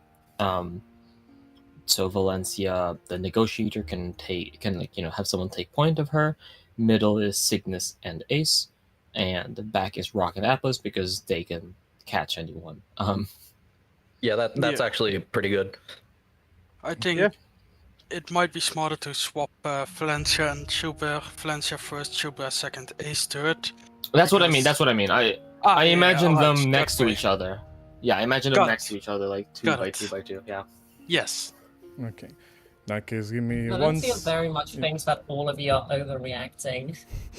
Everybody's approaching Liz like they're walking into an actual Dark Souls boss fight. To be fair, how many times have we been ambushed this campaign so far? It happened. Some of those happened happened by a your own lot. design. I just want to point that out. Yeah. I know, and I'm not gonna stop. Most of those by Atlas's design. Some of them have happened, but the fact is, we have been randomly snuck attacked a good couple of times by random shit. So it's reasonable for us to. We've had the kobolds, we've had Dennis. What else was there? There's 2 Punisher Dennis most encounters. definitely did not ambush you. You guys just wanted to smoke with him. We fucking tried to kill him. Yeah. That wasn't an ambush. That was a jumping. We jumped. Armored Dennis. He didn't No, ambush it was us. an We ambush, ambushed just him. not on our side. Dennis showed up, and then we decided, you have a bounty or a criminal. Fuck you. We're gonna beat you up and take your shit. That wasn't really an ambush. Wholeheartedly. At any rate, Okay. do you guys, with this sort of like layout in mind, do you guys begin to move forward? Yeah. Rocket. Yeah. In that case, you begin to walk onto the like pathway that kind of connects the archway with the rest of the structure as a whole. Not despite you guys being, to a certain extent, kind of on like the weighty side, I would say. Damn. I mean, we're talking Yeah, we about just call somebody us with a fat. heavy, that is basically 90% armor. We're talking about somebody holding a massive great shield. Someone on top of a horse. And also a bear. No. Also just a bear as Two well. people There's on two top of people on horses. horses. You know, so I think it's fair to say that you guys are all on the weighty side to some extent. It's okay. Signis and Rock balance out the average by being a creature with hollow bones and a twing. Exactly. Um, Who also I has will hollow say- bones. Rock does weigh 100 pounds. I find that hard to believe. That's what I put in. He is 6'6". But with that in mind, well, as I was saying, that despite you guys being on like the weightier side, so to speak, the pathway does not creak or crack or break underneath your weight. It's as if, despite the like otherwise ruined state of the structure, it somehow is still strong enough to sustain like a degree of weight. You make it onto the first platform. And you, it's like horse balance still is not make it heavy.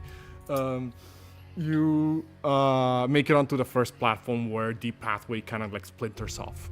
You see that, like I said, the pathway sort of like north of you goes to the cathedral.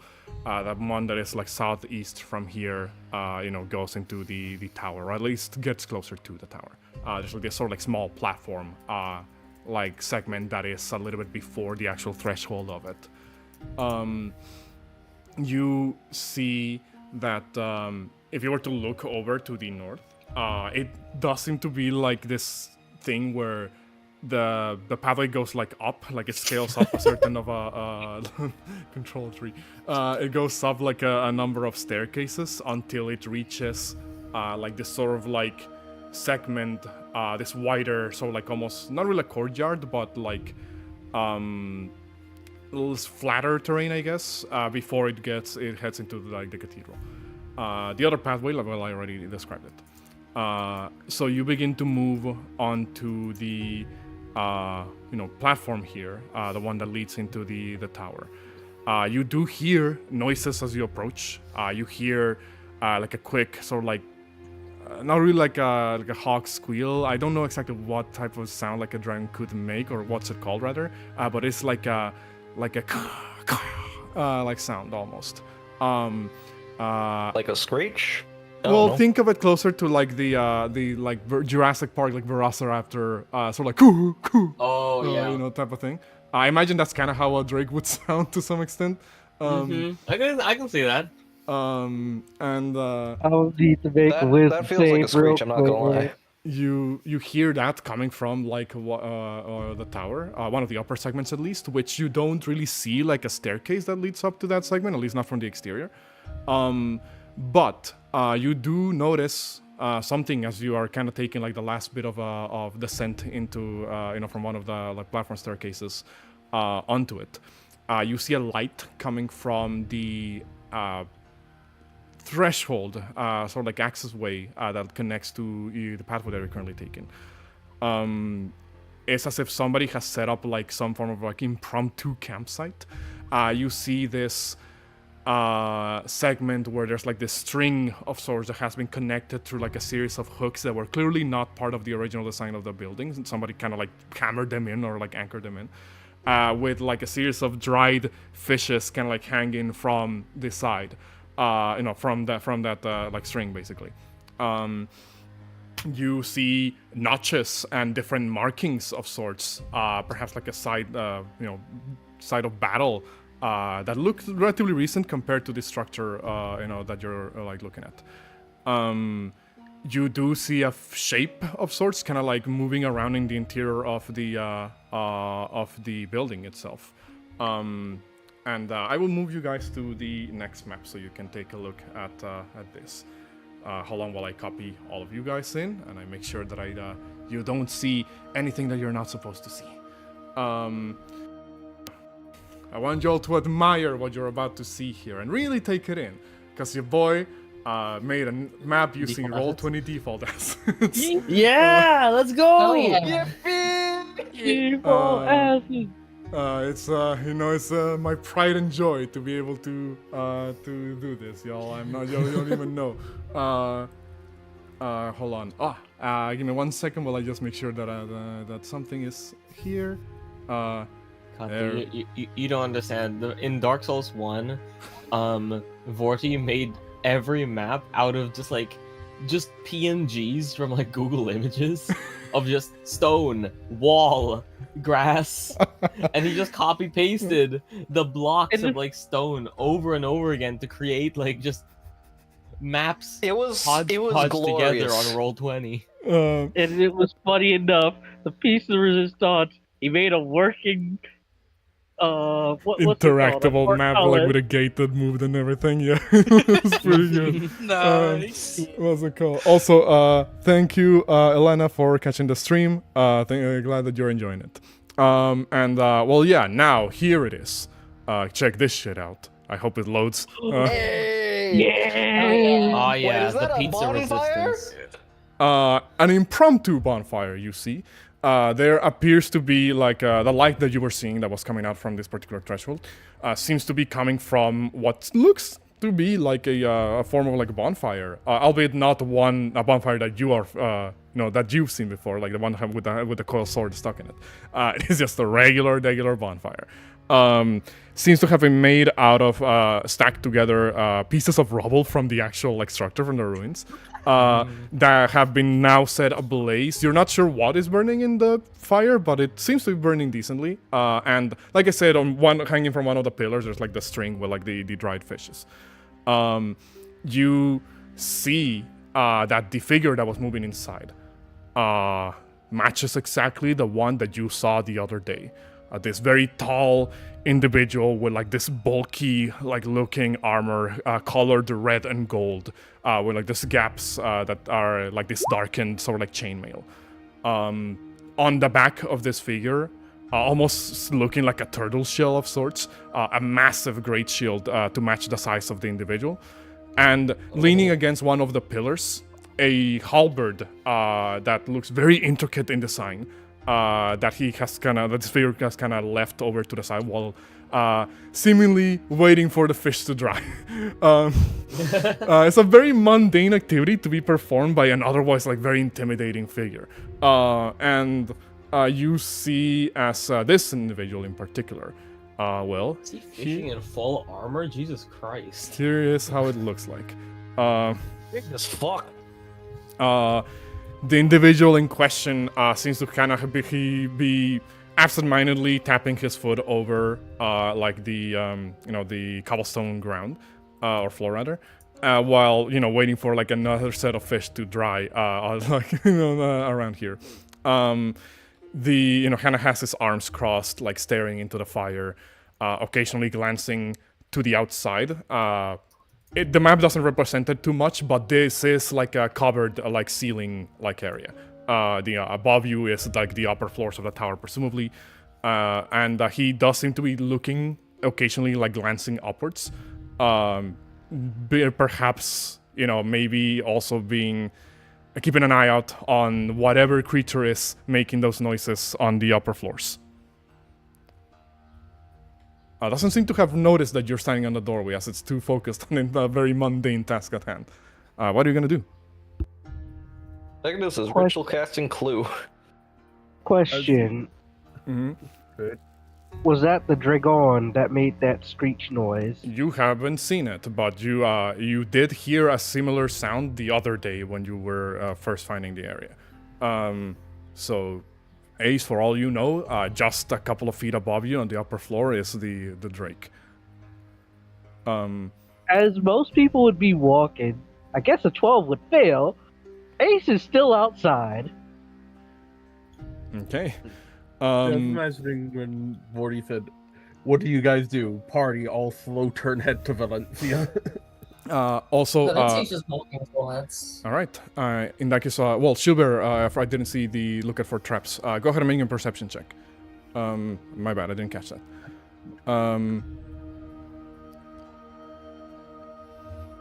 19. No traps, but you do take a second glance over at the sites of battle. They look too recent. Well, not too recent, but they look recent. As if something was here that was dispatched of, and there's no body left, so it likely fell into the water. But it looks like weapon indents on the ground, and segments that are kind of scorched as well on the ground. It seems that maybe this Dragon Rider got into a fight before, sometime before you guys arrived. So you approach Valencia, and the moment you kind of get within that particular distance, the individual snaps to attention and turns over to look at you. And his hands fall to the side as he had his arms crossed, as I mentioned before. He looks at you for a second, and then says, "You."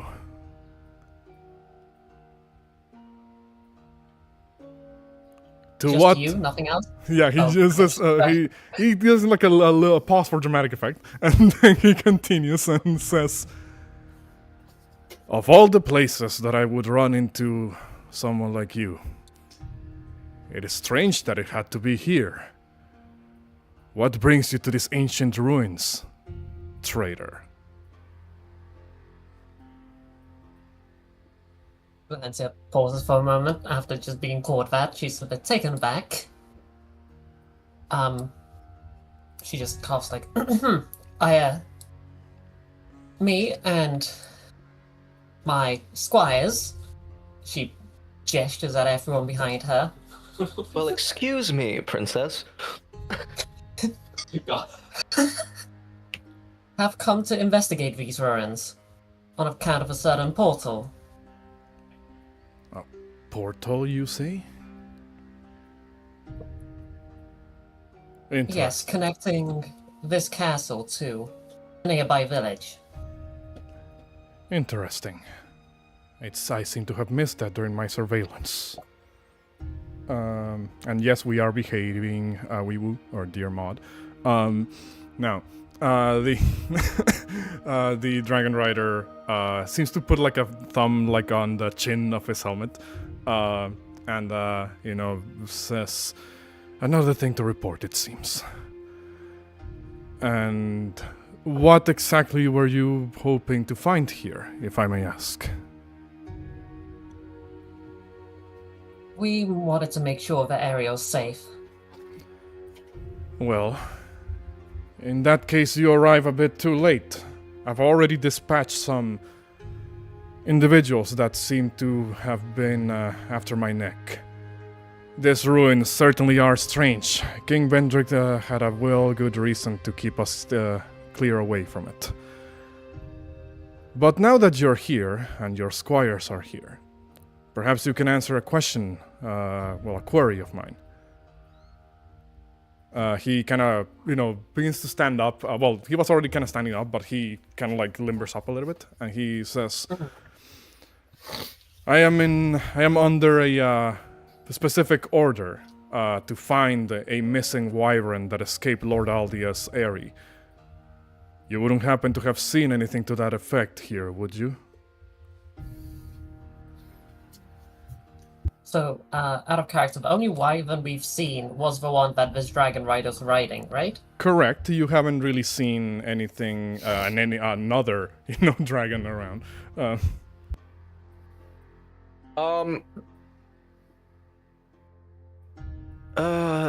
Signis is actually going to, just think if he's seen it during his travels prior to getting whisked off to... I will say you neither have seen that. What's it called? Yeah. And yeah, so he hasn't seen shit. He's gonna keep ritual casting Clue. I mean, I will say that you would just figure out exactly what I described earlier to Shieldbearer, that there's like a lot of tracks, like there was a chaotic movement nearby. You pick up on like a separate set of tracks that you don't believe belongs to the Dragon Rider, another humanoid that could have been here before within the last 10 days. But yeah. Valencia, were you going to say something in response then to what he said?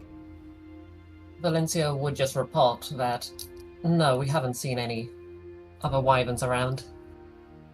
Do you believe they may be around these ruins? Perhaps. Although, it is an incredible coincidence to run into you the same time that a wyvern has disappeared.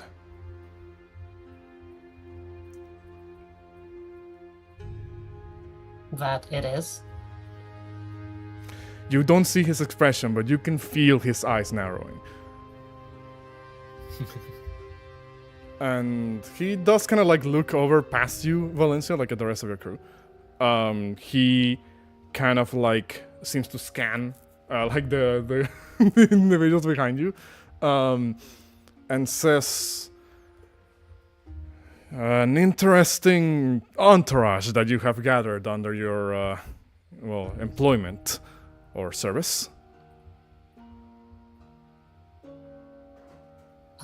Does like Drangleic have like a name for people out of this world?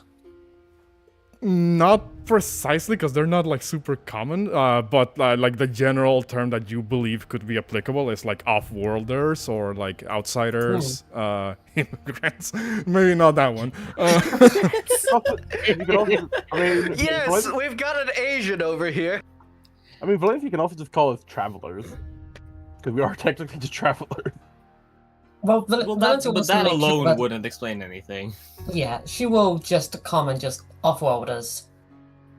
I'm showing them around Drangleic currently. He looks over at you and says, an interesting tourist location to visit, if you ask me. You do know that only special circumstances allow us to pass over onto this ruins. That I am. He kind of, tilts his head a little bit and says, I do not believe that sightseeing is one of them. And in any other occasion, I would, arrest you where you stand. But I have far more important things to do than dealing with you. Is there any way in which we can help? By not interfering. And by not... He kind of like looks you up and down. Says, getting in the way as well. How do I word this? Certainly you do not believe that you are in a position to, ask things so casually after what happened. My apologies. What's it called? We will leave these premises immediately. When, Atlas kind of, sees, her relent, Atlas will actually, step forward and kind of say, why did I mute myself? They'll step forward and say, Lady Valencia has been of great aid to us, off-worlders, as she puts it. We all are in dire straits, trying to make heads or tails of this planetary sphere, and she has been nothing but noble, valiant, and courteous. Whatever ill you have to speak of her, you will have to also take it up with all of us. He, stares at you, Atlas, and does move a little bit closer and say, you look like an Allen Knight from Alken. Are you allying yourself with enemies of the nation, Valencia? I have heard that a lot, but I still do not entirely understand. I have now since been made aware of Alkin and its defenses and its forces, but I assure you, I have no clue as to the inner workings of said kingdom.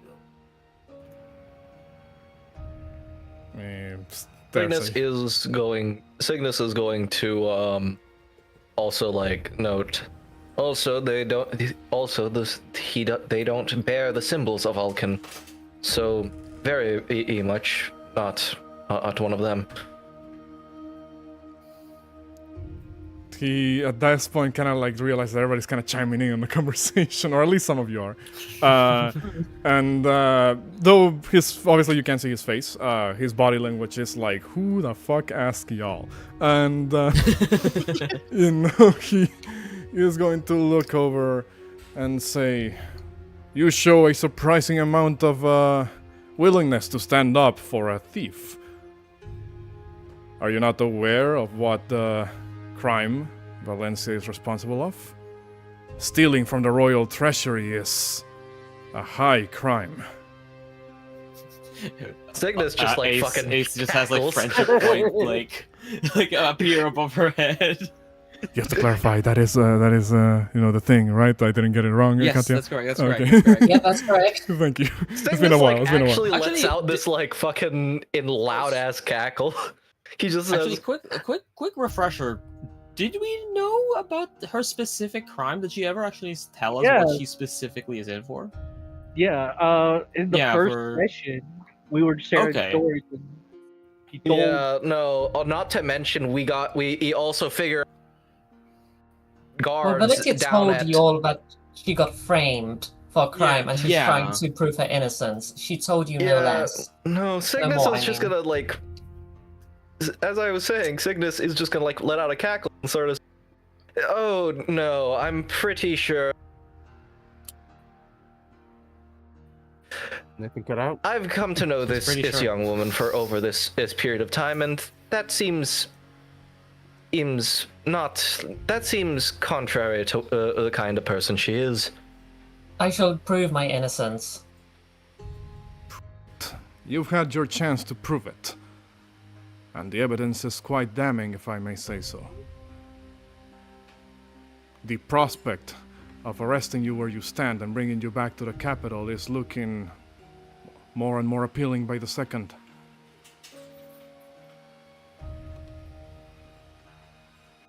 The fact that you have swindled this fellow servants of yours into buying your story, well, Wait, that's what they told you we are?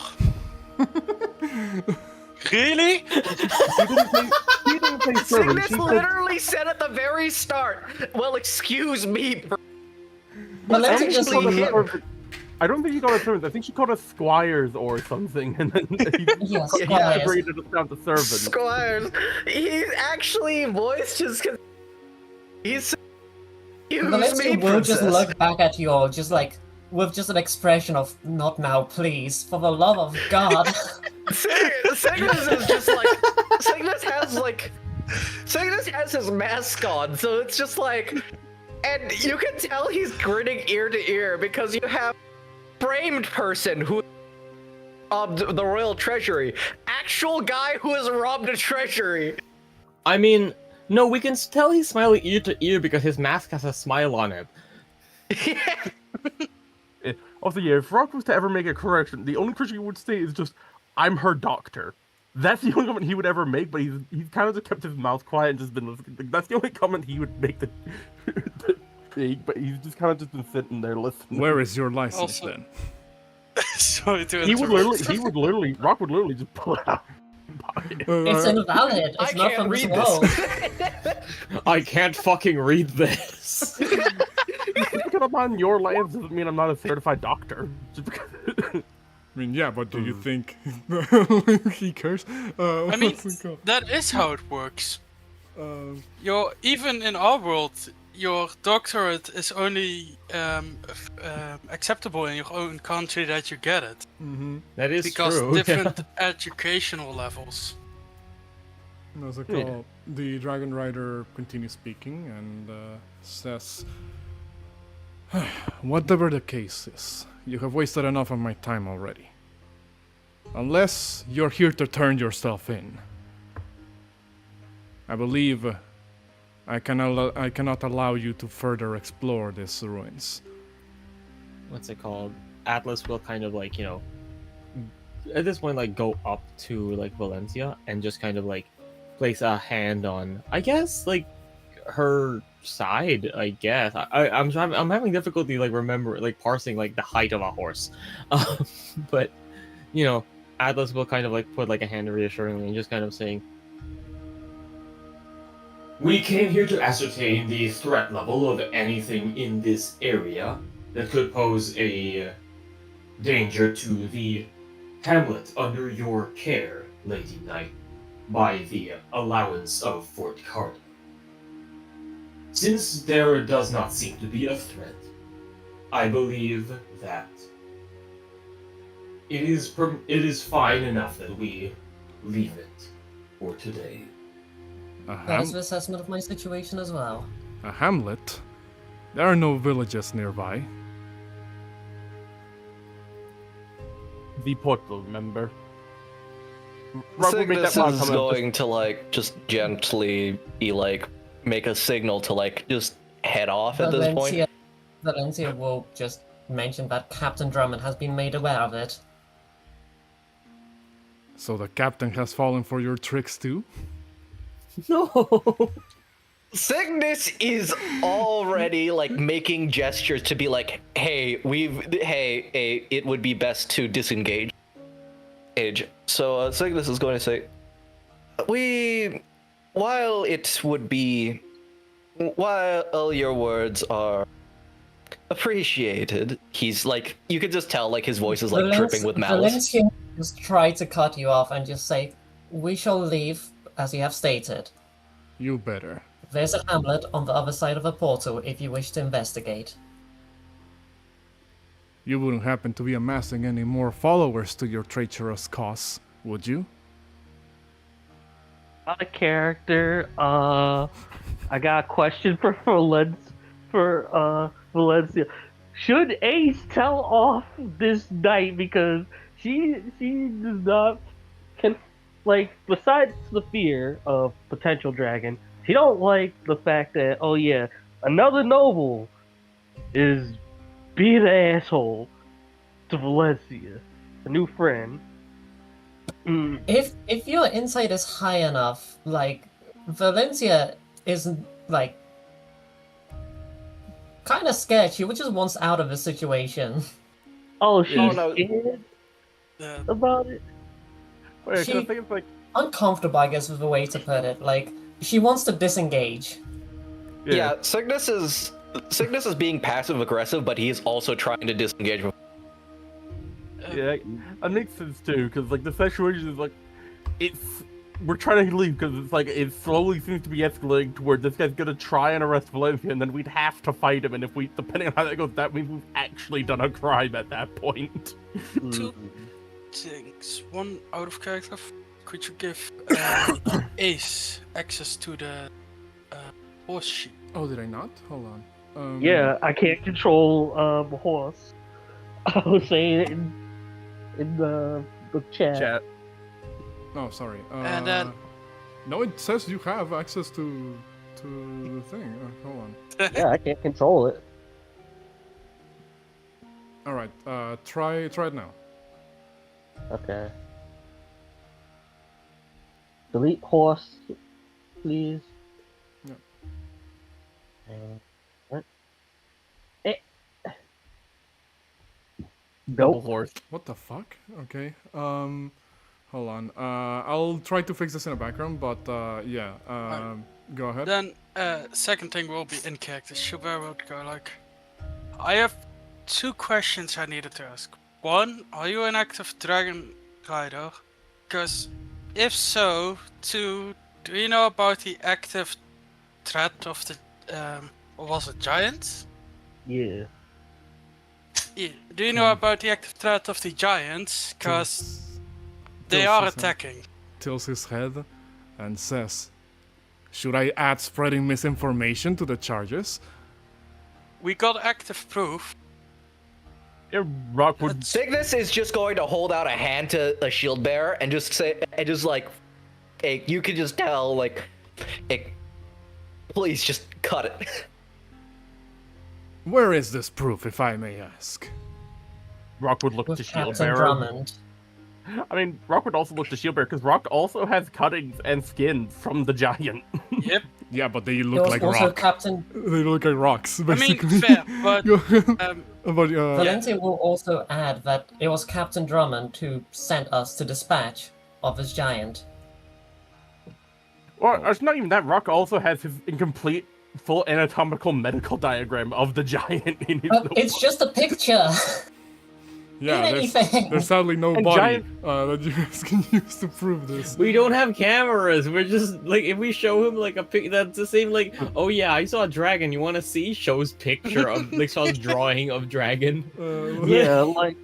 That's cool, man. I'll put it on the Wait, fridge. But what the fuck do you question. want me to do with Was this? it being shipped off to the capital? Question mark. Yeah, that's what Drummond said that he was gonna do with the body. It's getting shifted. Yeah, Ace kind of stepping up. Like, well, it's being. The proof is heading its way to the king. We were going to let folks know that, yeah, there's potential giant threat coming. At this point, Wouldn't- oh, go ahead, sorry. Yeah, and wouldn't an active knight who's protecting realms at least want to follow up on information of stuff that's potential threat to their kingdom and country? At this point, I need everybody who has chimed in on the conversation so far, which is everybody apparently, to roll me a persuasion check. I mean, Rock really hasn't said anything. Well, in that case, Well, you Rock don't can fucking abstain do this from to me. rolling. Go ahead. But there was one comment Rock made, which was he mentioned there's a I'm hamlet going nearby. to before. Rock- Okay, I was gonna say before Valencia rolls bardic inspiration. Yeah, go. Yeah, I was gonna Okay. say the one thing. Yeah, I was gonna say the only comment Rock made was when he said there's no hamlet near here. Rock just mentioned there's a port. The way the portal they got here through. Remember, Rock mentioned they got here from a portal, which means they doesn't necessarily need to be near here. That's like the one thing he said. I'm using my inspo. All right. Honestly, same. Preemptively cashing the advantage. Go ahead. Fuck. All right. So hold on. Let me scroll back. No, to wait, no. things. Flash of Genius Valencia, because Well, Flash of Genius is if someone fails. Because this is like a group check, as it were. Like you would only know if they fail, if once we add up like the average, basically. Let's see. Yeah, I also did bardic inspiration inspo on what's it called?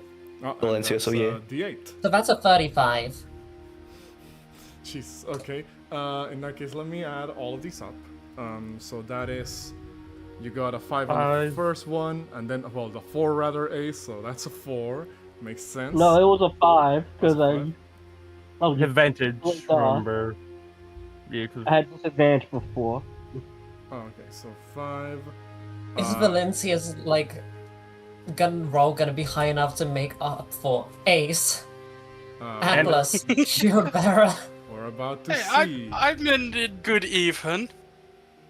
Cygnus rolled a 12, 21. sure. I'm not contributing to the roll purely because one, it might make the average or better, but I have a -1 to persuasion, so I'm not gonna risk it. Also, Rock's not really. That's said very anything, cute, but- Rab. I was gonna say, oh yeah, I was gonna say I got a -1, and also I've not contributed at all to the conversation, so it wouldn't really make much sense. So Can I add guidance to myself? Are you Yes. casting a You have spell to in like front of me? fucking No, no, just kidding. yell. Oh yeah, fair. I Good will. point. Let's Ju- not. I will say just yeah, no, for this particular instance, no, because obviously like Valencia is already kind of shaken up as is, the way that you've kind of roleplayed so far. So I don't know if she would think of, casting like guidance. A spell. Well, I mean, well, obviously I don't want to tell you what your character thinks, obviously. So, but that is how I see the situation. I don't know if you agree with that. No, you're absolutely right. Okay. Yeah. So Also, that that's- might make her seem potentially slightly guilty because, like, oh, I'm having to cast magic on myself to purvey my argument. so that's You know, 20 I am happy I actively chose to not equip the ivory shield because they. So that's a 27 because of +3, but it's a D6 Bardic Inspiration die. So it's a, I mean, would be wouldn't it then just be a 6? 33, yeah. Okay, well, sure. Yeah, that's right. We'll keep that then. So that is pow. 72 divided by 1, 2, 3, 4, 5. That's 5 of you. 14. That's, I guess, not the worst roll ever, but They clearly don't like Valencia and clearly want to do her in. yeah. I feel like if we're going by the fucking 5.5e, what's it called? Like just the fucking the influence roll shit, with like the fucking like hostile NPC tag, it's probably like a DC 15. I mean, hey, you were not entirely incorrect. You see as the Dragon Rider kind of like stares you down. At this point, like I said, like Clash of Gideons get one average higher? I don't know how it would work here, though, because it is... Oh, okay, so it's group not when chat. you... because it's alternate artificer. I thought, the regular Flash of Genius says when an ally fails, you can then throw the Yeah. Flash of Genius. So it's Okay. just any check. Okay. Mhm. I guess, sure, you can add it to one of these rolls, which... To Valencia, so +5. So plus 5. Bring- So that- 38. So that would bring us back to... Let's bring us to 38. So... It would be 15 So- but Yeah, because, let's see, if 15 we plus add... 0.5?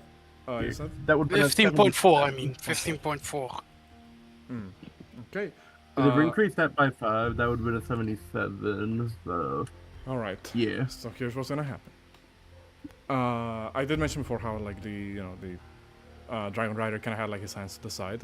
Not really like with the intent to draw a weapon just yet. He just kind of like stares you guys down.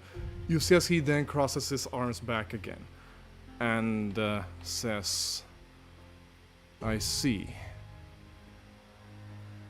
In that case, I suppose, as I said before, it still stands. I'm not going to waste any more breath or time on you. You clearly have swindled, you may have clearly swindled these people to your side. But I will not fall so easily. Still, however, it's not like you can accomplish much with that injury of yours. As far as I'm concerned, you are no threat to Drangleic or to me. Count yourself lucky, traitor. You get to walk free another day." And he kind of walks over to the halberd that he had left, kind of leaning against the pillar. You see he reaches to it. For a second it kind of looks like he doesn't fully like grasp it, and yet it snaps to his hand, like almost like a magnetic force. And he grabs it, puts it like on his back, seemingly like kind of sliding into some form of a gap on the great shield he has, and says, "I guess my search here is over. No signs of the Wyvern to be found." He looks back to you guys and says, "You better not to be remaining here much in these ruins. They are considered off limits. If I make another sweep of the area and catch you here, I will not be as lenient." And you see as he kind of whistles, and the moment it almost looks like he's about to jump into the water, But the moment like he does that, or he's about to do that, you hear like this sound of like something big moving just above you guys, and from the upper floors of the tower, sweeps the wyvern. Hold on. Sweeps this giant draconic creature. Not Argarod, not one. This draconic creature of huge size. Kind of like sweeps in from above, gliding just a little bit underneath the elevation of the platform. So when the dragon rider seems to like it's about to leap into the water, it lands basically on like the back of the creature, and flies off into the distance. I believe that it may be a good idea to get out over here. Couldn't agree more with you, Walker. Let's get. Let's get. No. I was gonna say, Rock just looks at everyone and just goes, "Vel, that went well." Whilst the Dragon Rider was still talking to Valencia, when told to scram, she would have like bowed her head and like started turning around. Oh, you see, Ace is starting to book it fast as he can. I will note Oh yeah, the pathway behind the dragon rider, which seems to lead into a slightly different elevation of the tower, is there as well. But if you guys are booking it, so be it. I say as I shake my fist at the air. Well, go ahead. I was gonna say like oh no. We were told to get the fuck out by a dude with a dragon. Jericho was about to say something. Go ahead. yeah. I was gonna say that like as everyone like kind of like leaves, Atlas kind of stands there, kind of like looks up, like stares at the guy like flying away. Stares. They kind of like bring their hand up, kind of like looking contemplative as the blaster on the palms kind of like starts to like warm up, and then they let it cool down and just turn around and follow the rest. I mean, Gilbert would say AR 296158. It's not my place to tell, but could you check up on Valencia? After our last talk together, we both don't want her to break down. I understand. Hold on, Nathan. Go ahead, Atlas. I was just saying I understand. She And they're might gonna not. go talk to Valencia next time. Like next time they're able to. All right. Also, I had an out-of-character question. I was curious. I was gonna ask Katya curiously. Because the knight mentioned the injury on Valencia, I was questioning about that because Rock has been medically treating her and also giving her a dose of healing potions of drink content to help with the recovery process and all that. How would you say her leg injury has progressed since she's gotten proper medical aid for it? It's healing. And let me see if I have it noted down actually. This is what I have noted down. It will heal over time. Okay. Mm-hmm. In that case, What the fuck does malice mean? Like deduction. Yeah, the deduction, yeah, minus. Now, I do want to ask, are you guys heading back directly through the aqueduct, or taking the other pathway into the cathedral structure? We would love to see the rest of your default asset maps, but... Yeah. We were specifically not seem told to to be- get the fuck out of here. Yeah. Mhm. Unless one of the party members like runs off on their own and we are forced to follow, I think we are gonna have to leave. Yeah. Which the only Vortielite just like takes control of fucking Roland in order to force us. the only person. Vorti's punching air right now. Yeah, the only person I imagine would do it is Signis for the lulz, but I think this is the one situation where he wouldn't do it for the lulz. I mean, hey, like, I'm not... Remember, y'all, I structured this in such a way that you guys can basically point out the direction and go anywhere and find content, you know? Like, I'm not... I'm not upset about you guys not going in a particular way, because it makes sense in character why you're not going there, and I don't want you all to act against character logic to just please me. Yeah, like, Our logic I have carrots. I'm upset we're not going there. it's like, yeah, our logic awesome, bro. yeah, No, the I logic mean, is- listen, we will be back. That's almost guaranteed. We will be back here. Yeah. The current logic is we accidentally, unknowingly crossed the yellow police tape and bumped into a cop. So and he told us to get the fuck out basically, of here. like, he otherwise told I'll you, arrest if I you." find you again, I'm taking you in, no questions asked. Yeah, so our logic is, understood, officer, we're gonna go back home now. So like, You know. if we're gonna go here again, it would probably be oh, we found a quest posting to go or we've actually helped with King Ginger, and then he mentions about we asked if there's anything he can help with, and he might mention us to help him with that missing wyvern issue, in which case then we have legal permission to be here. Well, as far as the Dragon Rider has kind of expressed, there doesn't seem to be any sign of the wyvern in this ruins in particular. And presumably he spent like almost like 8 hours exploring the place. So, like, you know. Yeah. Yeah. Wait, did he leave his fish behind? I Uh, just wanted to ask the same thing. He did take the one. He did take the one that was in the. He did take the one that was like drying, over like the fire a little bit, or roasting rather over the fire. But he didn't eat it. He actually tossed it over to the dragon, and the dragon snatched it out of the air. What's it called? But he did leave the other string that he had hooked on the wall. Free He just rations! wanted to aura farm and he forgot the fish.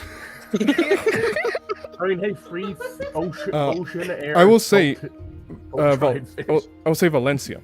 He didn't use his name. He didn't bother introducing himself to you guys, because obviously he seemed like he was above that in his mind.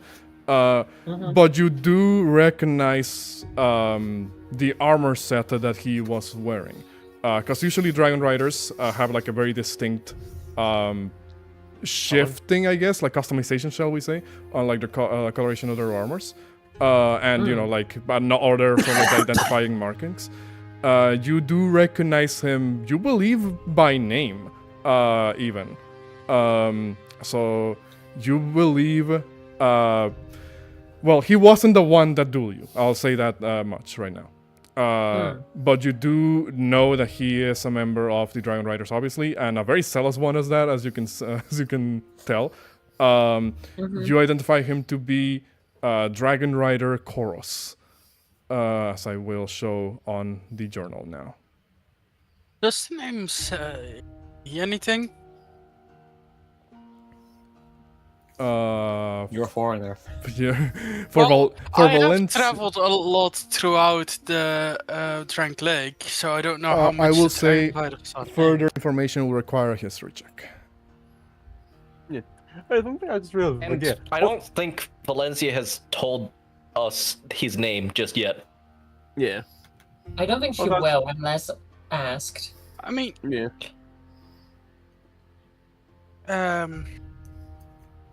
For you, Shieldar, Sure. the most you would be able to tell is that. Oh, go ahead. Sorry. yeah, I will come back to that later, because Shilbert definitely does want to talk to Valencia, but from what I can remember from the last few times she played, he's still pretty pissed off at her. So it's like, It's difficult coming back to a character that has tension with the party, because you have to remember why you were mad at. yeah. Yeah, I mean, I remember it. He's specifically pissed that Valencia, I remember. because of the whole thing where it's because of the whole thing, what if I was a criminal and I didn't remember it? I mean, I remember why he's pissed, and at the moment it feels like if he talks now, he's gonna say so we're turning Signis in, so you go as well, right? Which he doesn't want to say. So he's What the fuck was that? I'm so sorry. What's that? Like that. I'm so sorry. That's part of the fucking soundboard? I don't know why it triggered. No, you know what happens with voice mods sometimes? shit. I don't know why, but scrolling my fucking mouse triggers the... I mean, That's horrifying. yeah, holy shit, that's good. Well, that scared the fuck out of me. But that's fine. That's fine. So- I'm so fucking no, sorry. it's Jesus fine because Christ. guess what? It happened to me as well a couple of times, as you can attest to. So Yeah. Yeah. so that's fine. That's fine. So The at the wonders of moment I hold, technology. at the moment I want to hold Shilbear back, but he will definitely at some point ask like, "Hey, do you remember that guy?" Yeah. Yeah. When Shield Bear started talking and Valencia turned around, she was fully expecting for Shield Bear to say something like incriminating to get in even more You- trouble. If you turn around, you definitely would have seen that they were thinking about it, but decided to have your back. Yeah. And also because if you said anything, you would have dicked all of us over. I mean, hey, don't worry. That's not the last and you've that seen has- of Dragon Rider Chorus. Go ahead. That has stopped me when? You can start asking questions to someone way above your rank.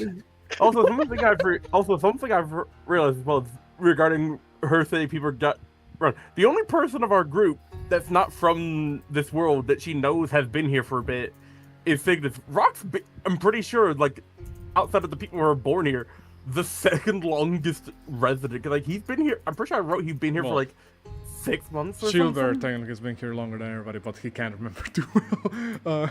Well, no, I meant in terms of non-natives, Yeah. like non-natives to the world. exactly. Because Um, he's like the second. He's like, I'm pretty sure the one who's been here the longest. Exactly. Actually, I think Yeah. Signis might not have been here for as long as Rock has. probably. Yeah, that's what I said. I'm pretty Yeah, sure I've exactly. been here the longest. I wrote for him to be 6 months. I'm pretty sure he's been here for. All right. In that case, you guys fucking book it out of here. Scram. You see, like the silhouette of Dragon Rider Chorus and his Drake flying in the distance, further and further away from, the ruins of Heide's Tower of Flame.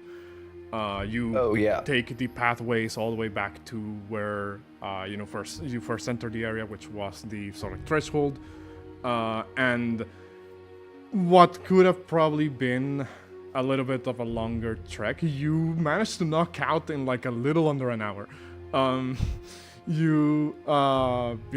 By the time you make it back to Majula, which I'm just gonna move the view back to it. Actually, Go ahead. there's one thing I wanted to discuss before we, Yeah. right after we teleport, if that's alright. All right, sure. I will say like, hey, I guess theoretically, like the moment you teleport would be while you're still back at the aqueduct tunnel as Yeah. well. So, what are Should- you going to say? Shilbear would look at the magic castles and he's like, I have a question for you all. Ace made me this shield, which allows me to create these walls of stone. Is there any way any one of you can cast that so that we can block off this part until we want to get back to it? Signis shakes his head. You see Ace am kind not- of trekking back a little bit because now that y'all's back, she pokes her head out, sees you, and kind of says like, well, that particular spell only lasts for a limited amount of time. For that enchantment specifically, about a minute, or until you pull that shield out from the ground. For normal mages, I think about 10. I think it may be prudent if we just cross over to the other side and block off the entrance with normal stones. Well, there's one problem there. The aqueduct is still useful for Majula. That is the entire reason we opened it to begin with. So blocking it would be kind of counterproductive to the work we put into True, then we might repairing want the to have network. somebody come in and inspect it once in a while, I guess. Well, for the most part, outside of that one night, the place did not look very inhabited.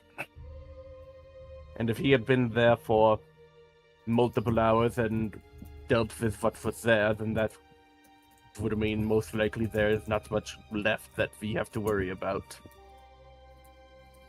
It also does not seem like the entryway is that known, considered, or easy to discover, since he also did not know about it until we mentioned it. What's it called? Atlas will kind of say, In any case, this was not a rogue dragon knight, as we had feared, but a practicing one, still loyal to King Vendrick. Yes. No matter how much we may disagree with his personal views on our Lady Knight, he is still, regrettably, on our side. The only danger I perceive is any members of Majula crossing over and being spotted by him. After all, many of them were prisoners and intentionally banished from Drangleic. Well, a more current concern I'd state is the comment about a rogue wyvern is still concerning. kind of turns to Valencia and just kind of asks, like, You never actually informed us of the story between you and the wyvern that you had to leave behind when you were excommunicated.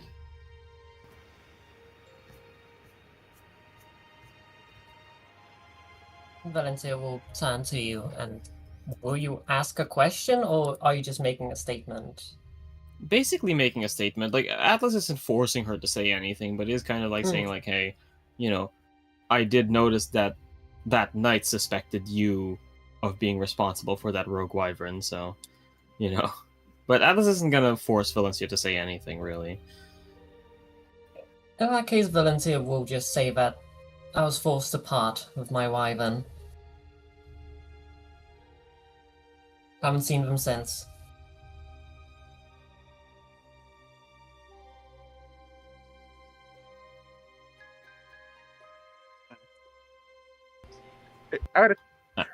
Atlas will just kind of like nod, like, you know.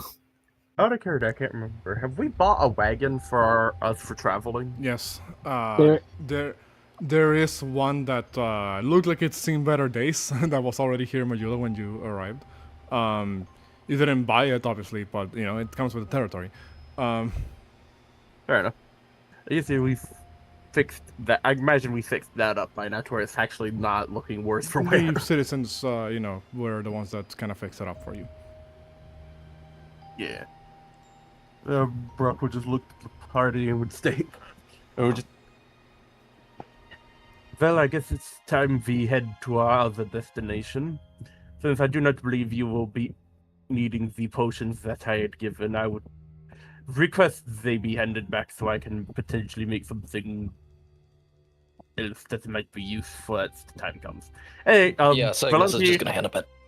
Yeah, Valencia, you can keep the healing potion. Atlas and Shieldbearer, depends on if you want to keep their growth potions or not, and I'll just recycle the fire resistance potions, because we don't really need to worry about fire now. Okay. I will say, you know, when assuming you guys eventually do make it out of the aqueduct and make it back to Majula proper,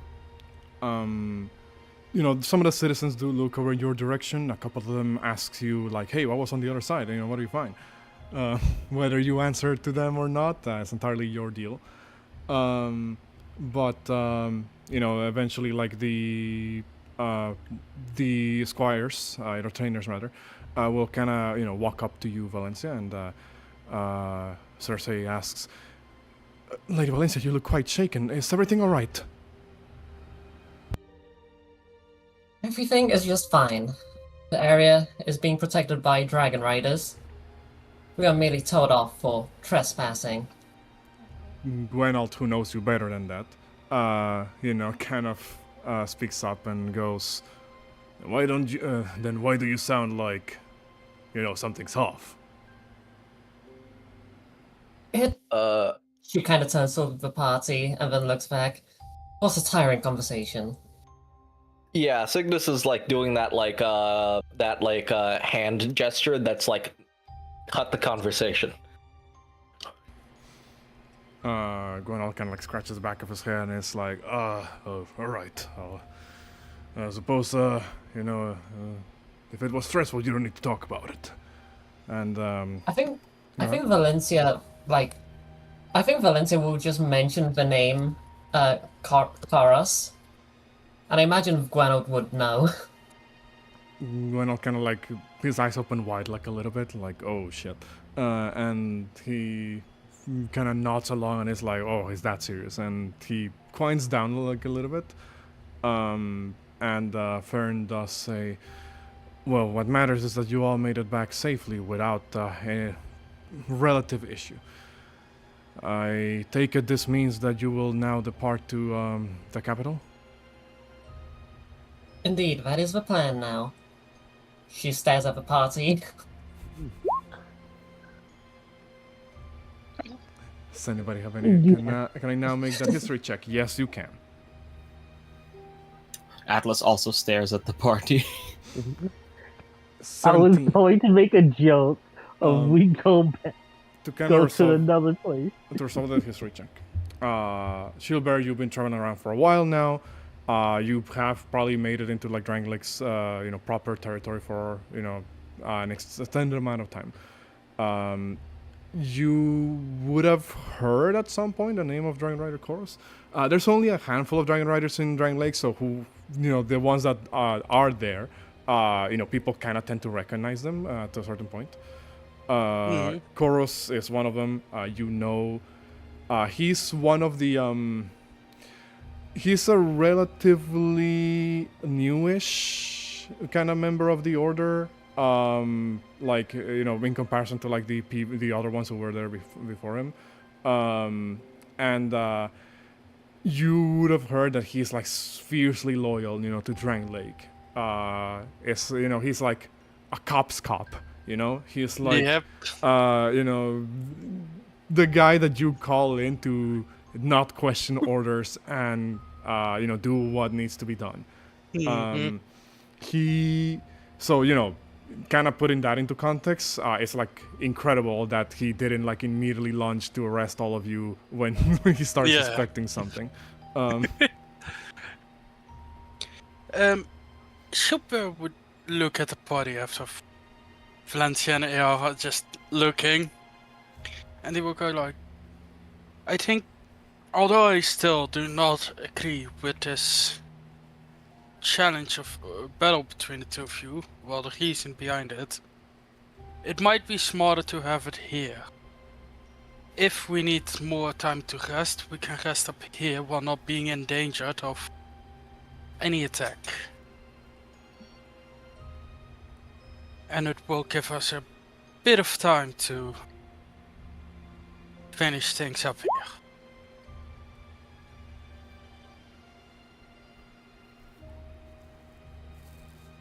Valencia would want to head straight for the capital.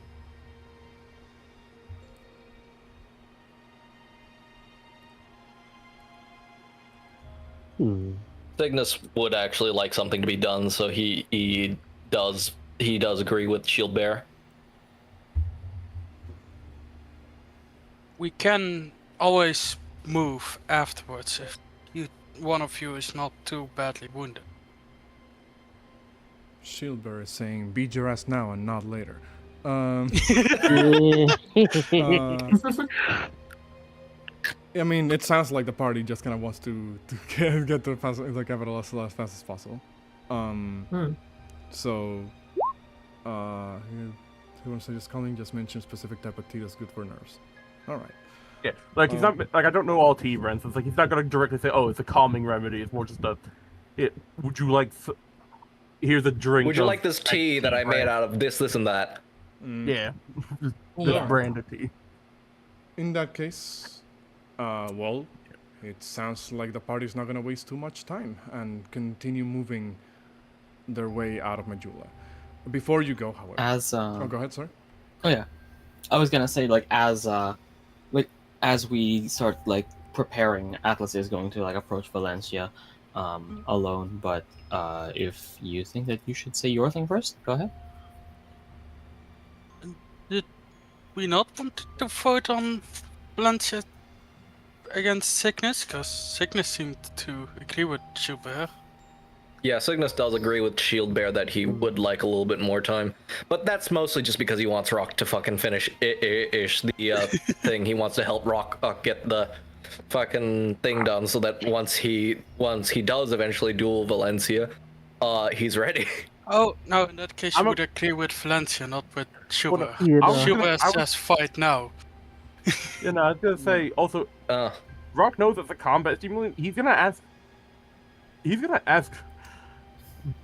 Signis a couple of questions. One, because his combat sims can be addictive because he's got so much shit in his world. Also, why he wants it. Because if he's gonna say it's for his duel with Valencia, he would straight out say no, because he's not helping you dope before a fight. That's bullshit. Cygnus would just say like, he would specifically say like, I'm unfortunately not at my best. Back where I'm from, the hunters would very constantly use these substances to keep in top shape. I was no different. Unfortunately, due to a lack of the substances that I have, I have been experiencing some fairly unpleasant withdrawals. If Signis is saying he needs his fix, apparently. Yeah, Rock's logic's still gonna be the same, because you're basically asking your physician to supply you with drugs because you're an addict. They'll also dope you so you can fight another member of the party that's also one of his patients. All of that, he would summarize to Rock as, I know what you want. I'm not gonna help you get it because it's you're if this is how you're suffering from this, his logic is still no, because having more of it's not gonna help you. It's just gonna make it worse when you have less. His Cygnus is more so arguing that because he's gone cold turkey, it's affected his body really fucking hard, and he's saying that he wants Rock to make small doses of it so that he can intermittently take it, so that it reduces the severity of the withdrawals. Rock's still gonna have to think about that, because you're still asking him to make drugs, and he quite literally just now deviated away from the more fuckety side of medicine. He just now cleared that shit out. Alright. I will say, while you guys are kind of having this conversation or back and forth or, preparation, you do Rock's logic is basically gonna be... You do see, as the Emerald Herald walks up to you guys. Again, very sort of calm, methodical steps that she always takes to kind of approach you guys. And she just kind of very plainly says,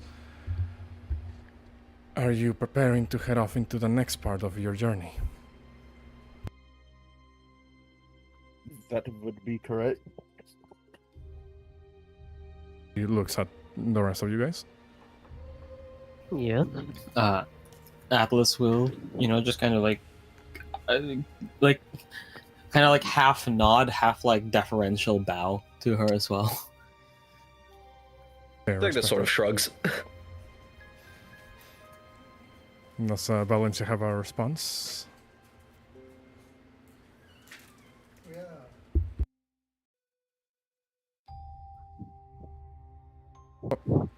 Hello. I just realized I muted myself. Valencia just nods. Okay. In that case, the Emerald Herald continues, and she says, I believe that, well, this next segment of your journey may be a daunting one in appearance, but I have witnessed your strength, both, well, in battle and of heart. I believe you may be able to yet accomplish what you're setting out to do. Though, I will share with you a piece of advice. King Vendrick, the monarch of this lands, got to where he is because he proved the strength of his soul outmatched that of almost anyone else. To stand before him is akin to stand to the one who shaped the world. Make sure you are in your best behavior upon doing so.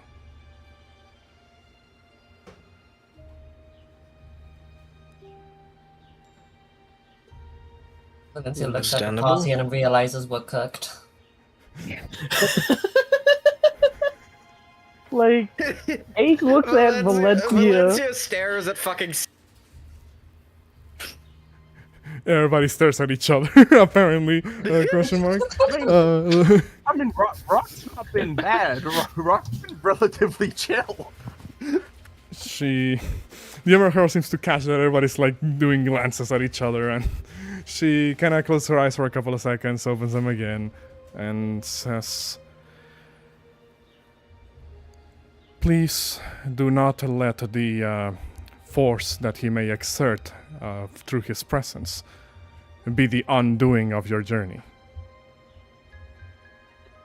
For your destiny is not yet complete."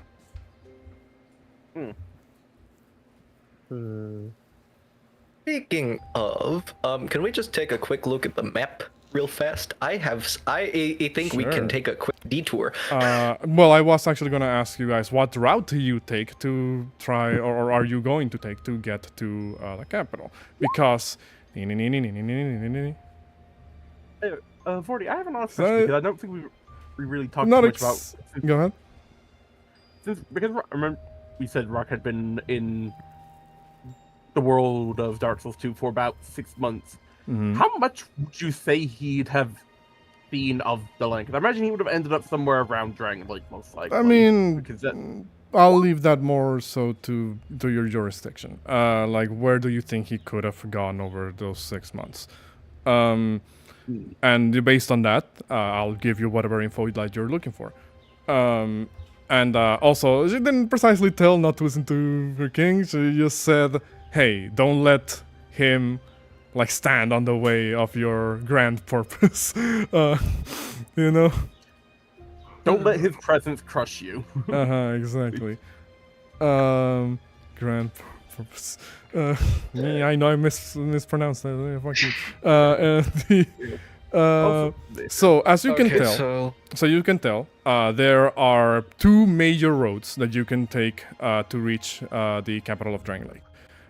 There is the one that you were already kind of taking before, that led you all the way to Fort Cardinal, which goes like this, through here, and then passes over Santier's Pass and curves around a mountain range to get to Drangleic. Then there's the second one that goes through all the Calare, through the Great Aqueduct, and then splinters off into the capital itself. Either path will take you a handful of days to get through, but I guess it depends on what terrain you want to deal with over the course of that journey. Because all the Calare, the Grand Aqueduct, all of that is mostly like foresty-ish like terrain, whereas Santier's Pass is like mountainous terrain. Signis is going to offer to go Old Akalari because one, his cash, and two, forests are much, from what we have been able to tell, the forests aren't nearly as shite as the mountains. Including by the giant. Go ahead, Joe. There's one particularly dangerous thing about constantly going through forest. The longer we are within a forest, the higher chance one of us starts a fucking forest fire, and that chance is already very high. Yep. Okay, you need Is to that- keep Are you your including- shenanigery in check. Including Atlas in that calculation. I am absolutely saying that Atlas significantly tips that calculation towards the Where? Because explosions. unintended effect, but Mhm. you know. We have Ace to use Control Flame. Well, thankfully, Yeah. you guys do have like a relatively very accurate map of the land, based on the design that you found on the basement of the mansion. So you kind of Mine- roughly know what you're kind of looking to, like terrain-wise, like I said. Yeah. So Rock, go ahead. yeah, I was gonna say Rock's vote would be go the civilized path through Fort Cardinal up to Sentinel's Pass to the castle. Just go the direct traveled paved. Isn't there people also a town regularly here, though? way. It is a little bit. It's like a crossroads town, basically. I didn't write the name there right now because it's too small to really feature any particular name. Because I'm looking at the aqueduct path, and it's like we'd go get Signis Cas.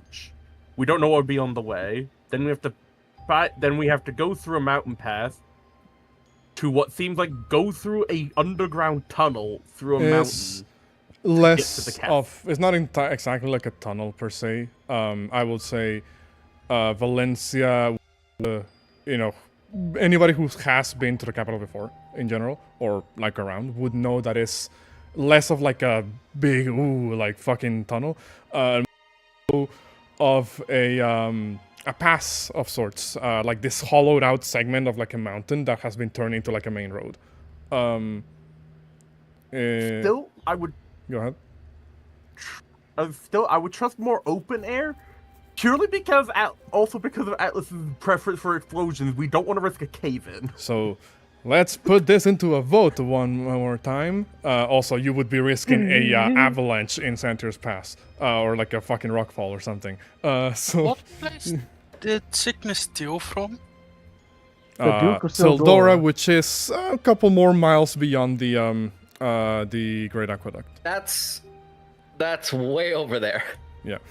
Yeah. Ah, okay. So it's a little bit too far away for you to worry about it. Let's put this to a vote. I'm already seeing that Valencia and AR want, and Shiver, to a certain extent, want, the Old Clara road. So that's 3 votes for.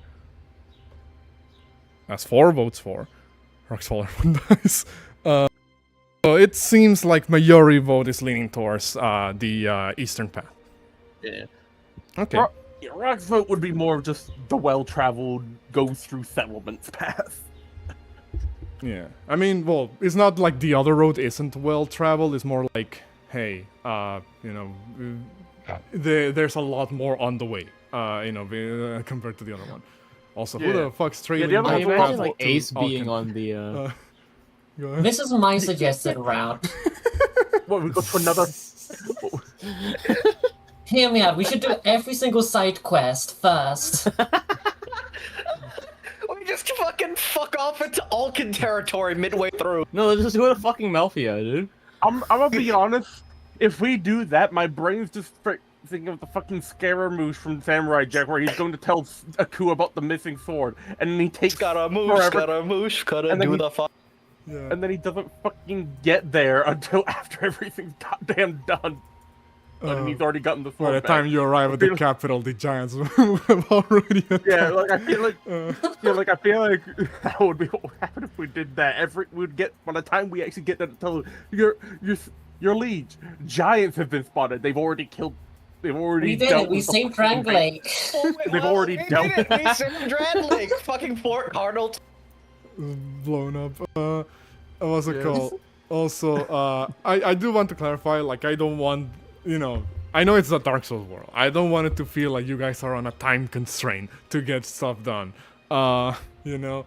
Yeah, this one's just more of a, if we're gonna do it, it's better to do it first, because we're not going there for like a permanent thing. We're just going there to confirm, okay, yeah, you all know what's going on here.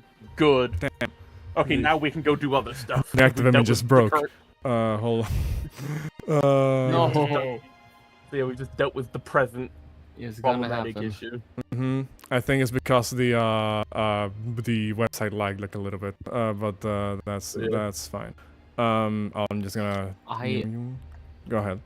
Yeah. I imagine that, like, like Rock trying to, like, like Ace kind of on the fence of like voting, and then Rock like is like, well, it is the more well-traveled path, so it would be less risky, and then Ace immediately goes, yeah, Ola Kalari.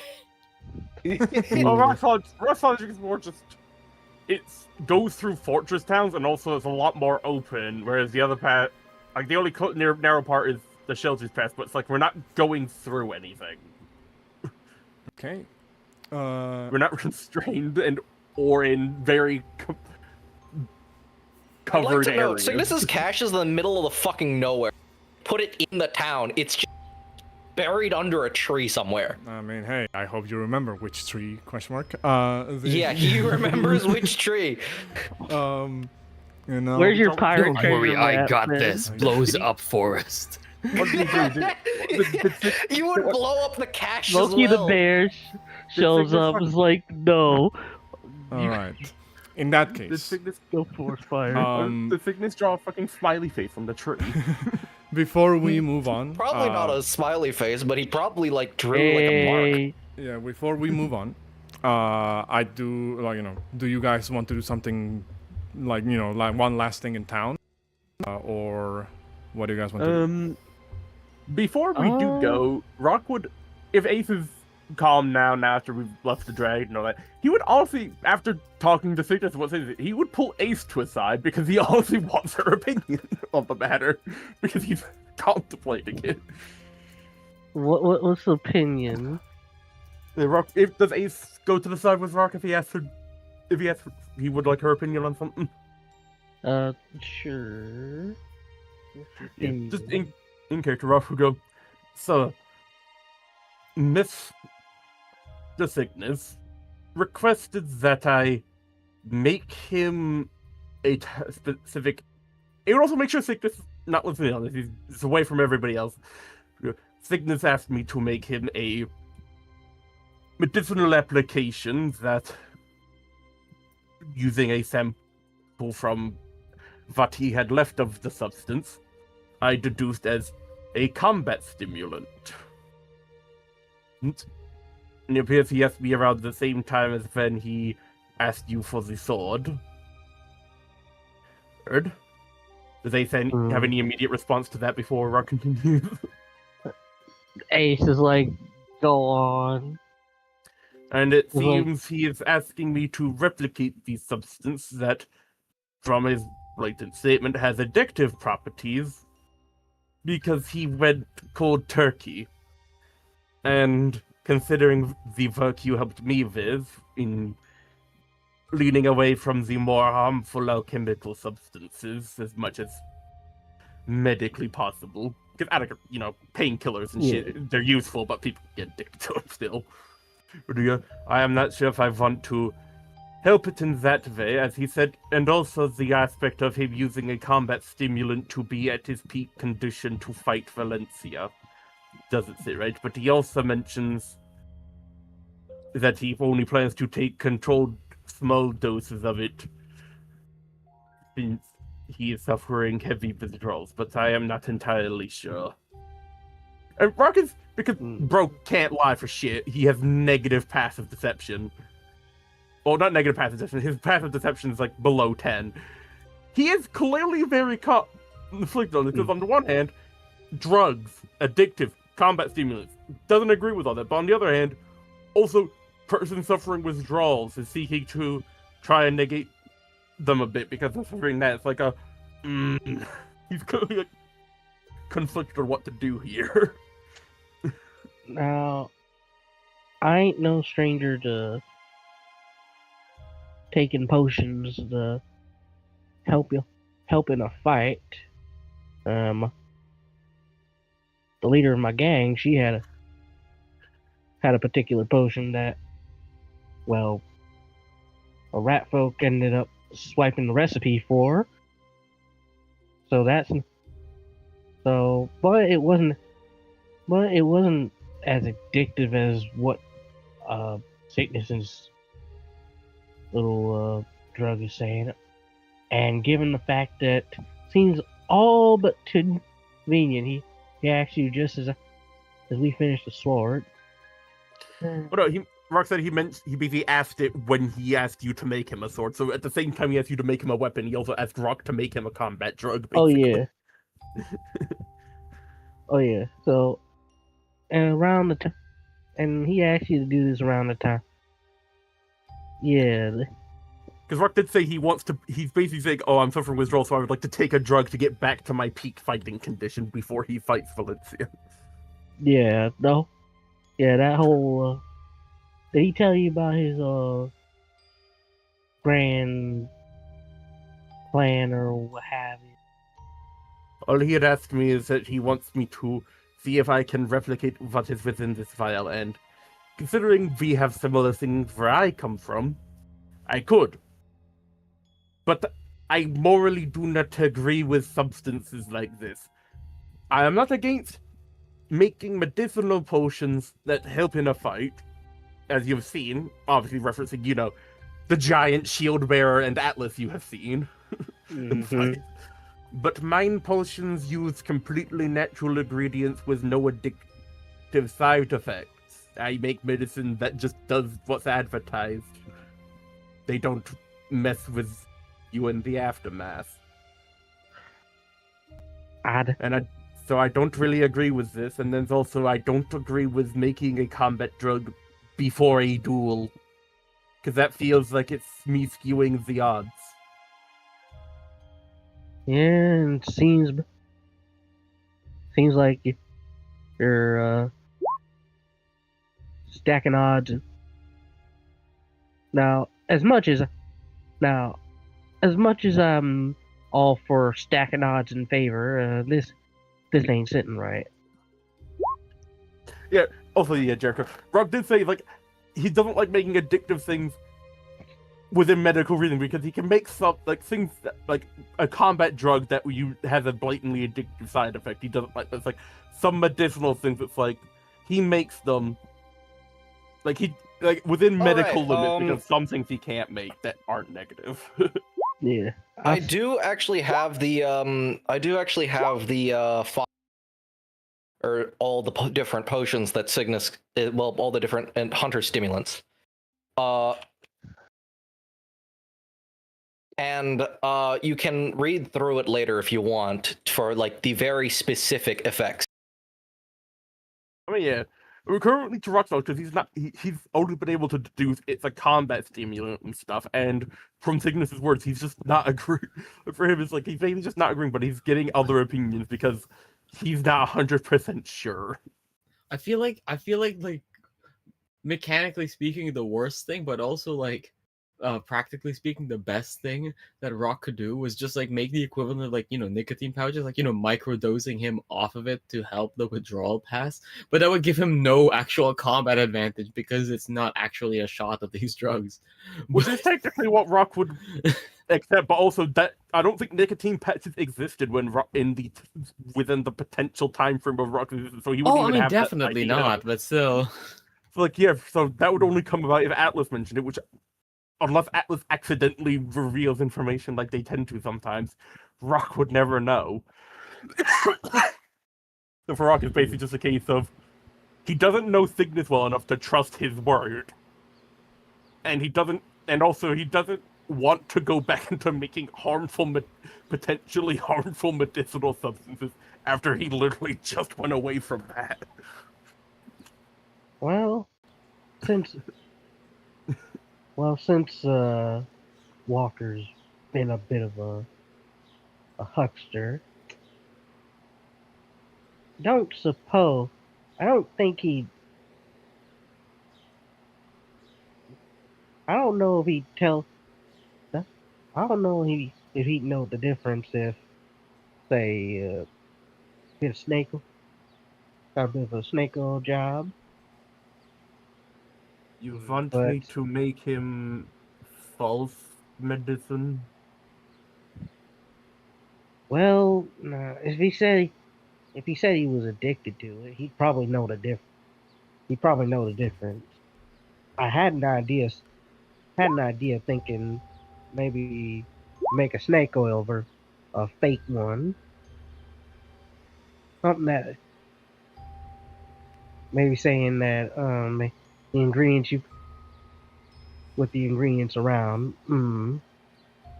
Also, out of character, I'm just looking at all of the drugs that Signis is asking Rock to make.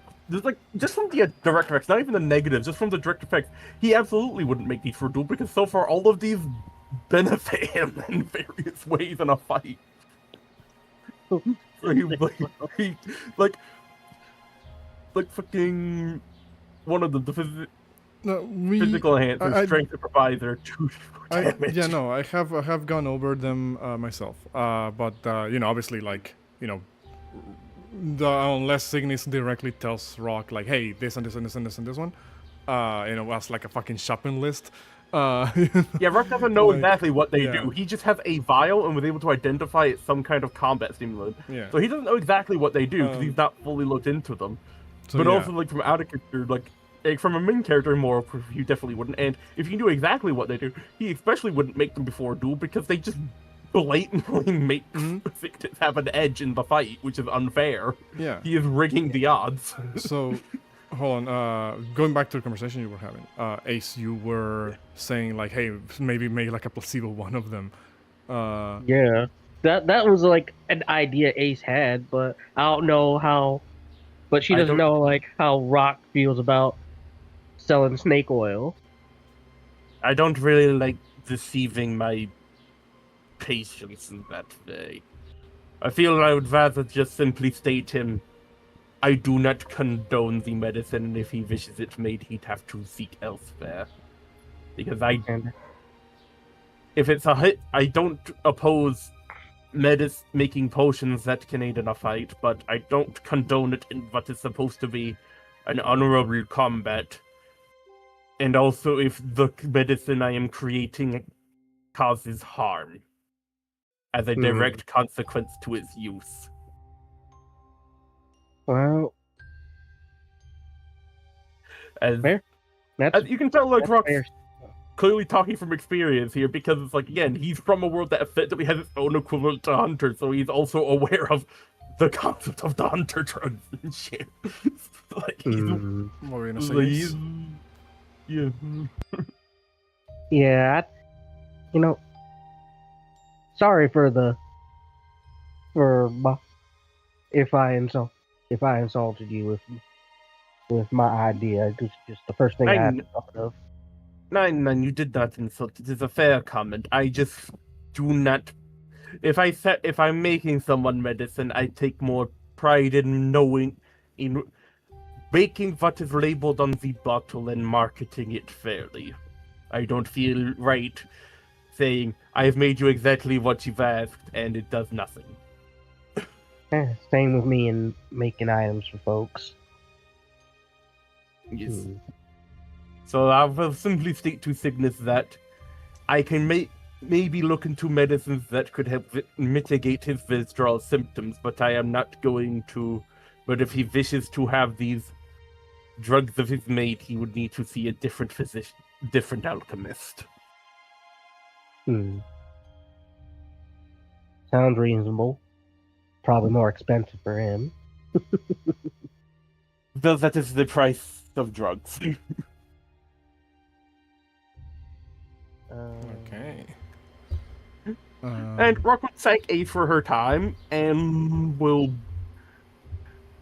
honestly, instead of a penny for her thought, he'll give her a gold for her thought, since he's genuinely thankful for her input, and he'll give her a gold piece. Thank you for the suggestion to scam him. Here's a gold piece. We're not saying thankful. It's just thanks for the counsel and listening to my concerns. And he's not giving it out of a pity or here's payment. No, it's like a genuine just gift of thanks. Here's a coin. Here's a gold piece. I appreciate that. And wait, did Atlas want to talk to Ace? Yes, Question mark? Atlas wants to approach Valencia rather, I believe. Valencia, yeah. Oh, My Valencia bad. I wants. accidentally typed Ace Yeah, there 'cause I'm 40, fucking yeah. stupid. Oh. In that Okay. case, yeah, my bad. I'm fucking stupid. In that case, well, how does this approach, I guess, look? What is either of you doing when, this conversation is kind of prompted? So while Valencia is just getting her stuff ready, just probably like in wherever like she has been sleeping, Atlas will kind of, approach her. Atlas isn't stealthy. Like Valencia can hear Atlas approach, but Atlas kind of like, asks while she's, packing up her stuff. Have you given any thought to what I said before about your own personal regulations? Valencia thinks about it. Out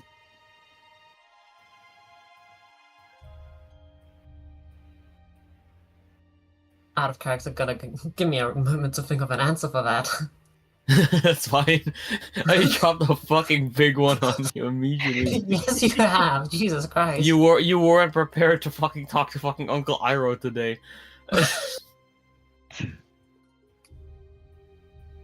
Let me just quickly reread my ideals. I have them on a post-it note somewhere.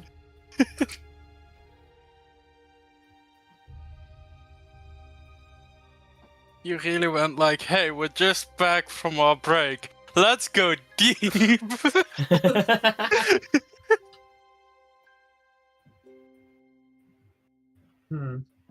be fair, not much has happened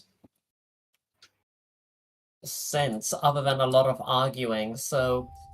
Yeah. I guess Valencia will just say, like, not really. Atlas kind of like says, You have had quite a tumultuous time dealing with many different people and many different viewpoints. Last time we talked, you asked me about the contradiction in your ideals. But I believe perhaps there has not been enough time for you to come to any real conclusions.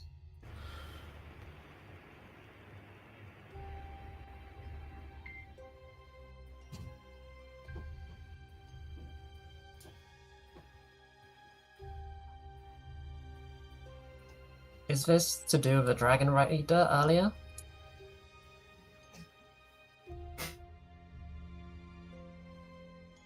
Forgive my intrusion, but yes, it is.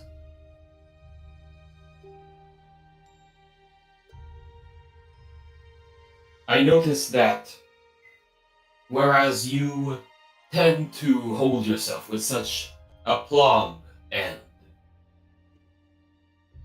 hold your head high at all times, you couldn't help but defer to who you saw as your superior, even when he began to say such slander against your name and your reputation. Are you happy with that result? I can't say I am. But they are a Dragon Rider. They hold authority. Authority gifted by King Vendrick. And I have not proven my innocence yet.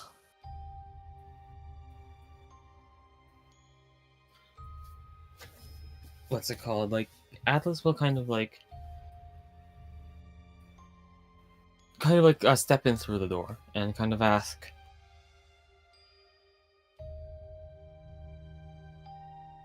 the Glamoth military regulation. Number 31. A knight's body is a vessel for the Queen's will. To preserve oneself or one's unit over the mission is to squander Her Majesty's investment. Authority granted to one based on Your Majesty. That is not the same as answering to your king's call. Correct?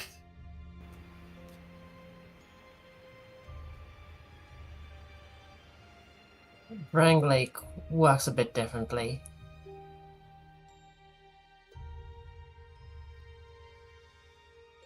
Care to enlighten me?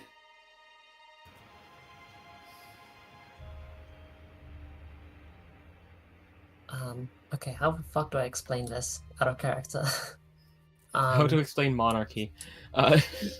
Yeah, how do I explain the feudal system to... Yeah, it's not monarchy, it's the feudal system. Atlas was monarchy, it's just Atlas's society is kind of fucked up where there is monarchy without the feudal system.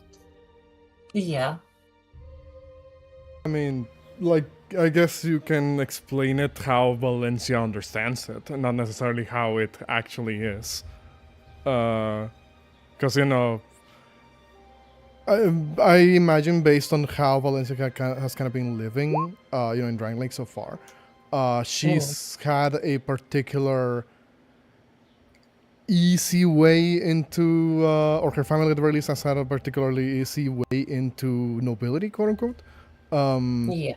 So, she plans it a different way that the average person does, or, like a more politically aligned, person does. I don't know. I don't know exactly how to describe it myself, but I imagine her view on how society works is a little bit different from how more intricately it works, I guess. Okay, I think you've given me an idea. Yeah. So Valencia will say that, well, the nobility earned the rank via service and deeds to King Vendrick. As such, they gained the authority of the king.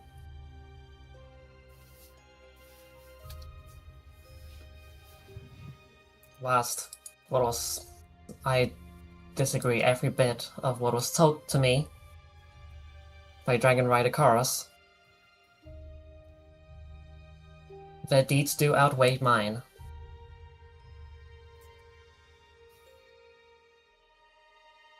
If that is the way that you wish to perceive order in yourself and others, then I will respect that aspect of your regulations. In that sense, I will provide another Glamoth military regulation. Article 77. A knight will not receive appreciation from those who do not witness the flames of battle. Their actions and victories for themselves and Her Majesty are personal glory enough.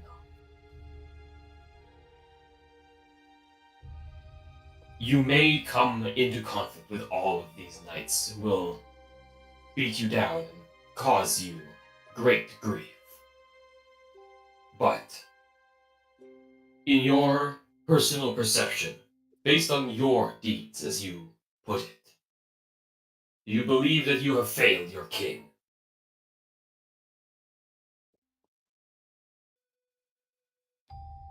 I simply believe that I haven't done enough yet. Not having done enough is not the same as failure. It means your mission is in progress, not that you have failed it.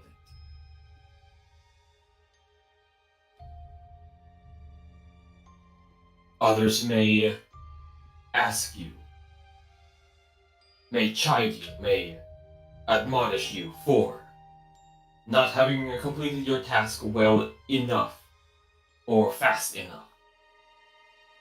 Yet you still work to bring glory to the name of Vendrick. What I am merely trying to say is that those who try to impose their dishonor onto you are not nearly enough to stop you from achieving your goals of bringing glory to yourself and to the one that you are most loyal to.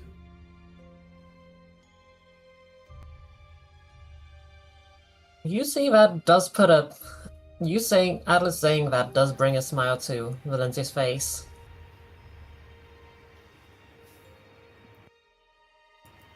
Atlas kind of, doesn't nod, but, kind of like, does seem to notice and kind of turns a little bit away and says, In other words, we do what we always must. Keep moving forward. And you, Lady Knight, are making great progress in moving forward. Don't let anyone slow you down for anything. Be the knight that we all know that you can be.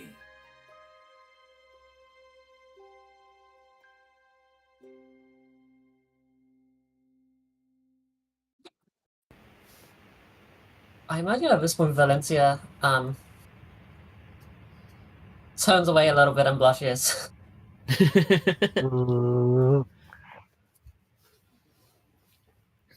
they're both Jeez. like now they're both just kind of like looking to the side, like perpendicular to each other. Yeah. It's the anime thing. Yeah, it's the anime Yes. thing. Mm-hmm. And Atlas just kind of, says,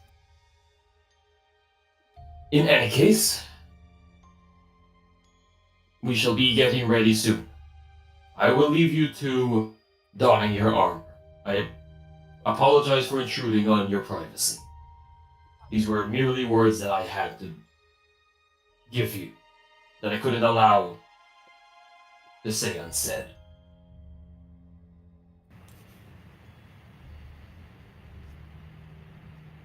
Is this followed by like really loud clanking as Atlas just walks away? yeah. Clang, clang, clang, course. clang. Why would you expect Incredible. any different? All right. There was like a little bit of a silence while Atlas, Valencia felt that Atlas may have been waiting to see if Valencia had a response, but after like a little bit of not getting one, Atlas does, I like on the to imagine shitty ass that- floors. I imagine Atlas leaves right as Valencia is about to say something as well. Mm-hmm. Yeah. Classic. Mm-hmm. She opens her mouth, takes a deep breath, turns, and sees Atlas just. Clank, clank, clank. Yeah. Make a sword, make a sword. All right. In that case, shield bearer. Are you there? Yes. You said you wanted to speak to Fern.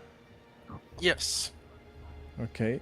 In that case, oh, sorry if you can hear the stream in the background. Just making sure the audio is still going. No, I think you're What's it fine. called? How would you approach Fern in that case?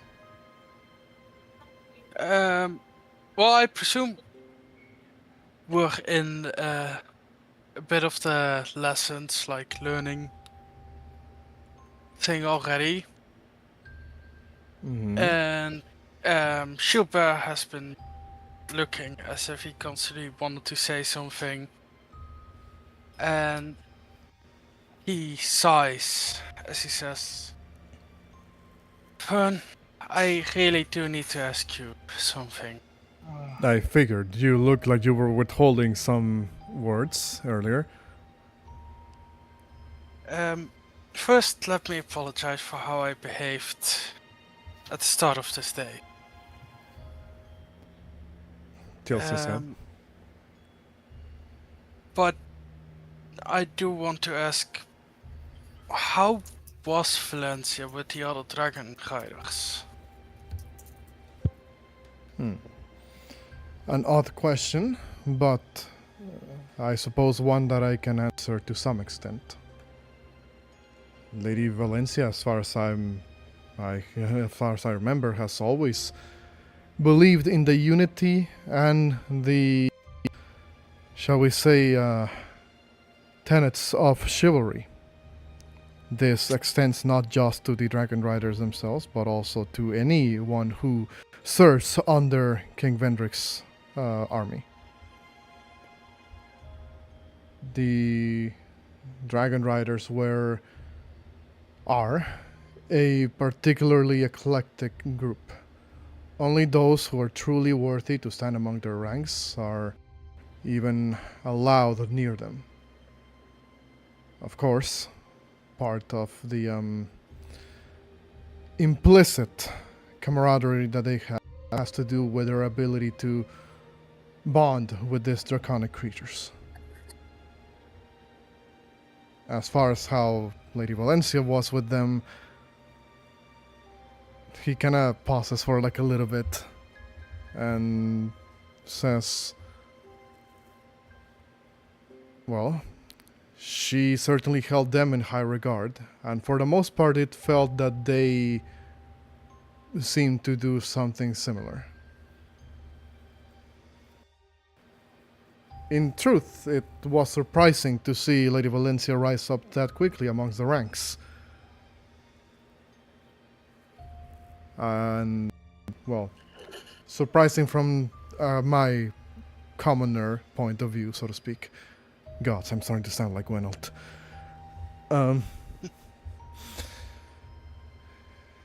You would be amazed too. It's a bad thing. You would be amazed to see someone as dedicated and as full of energy as her allowed to walk amongst the greatest of this kingdom.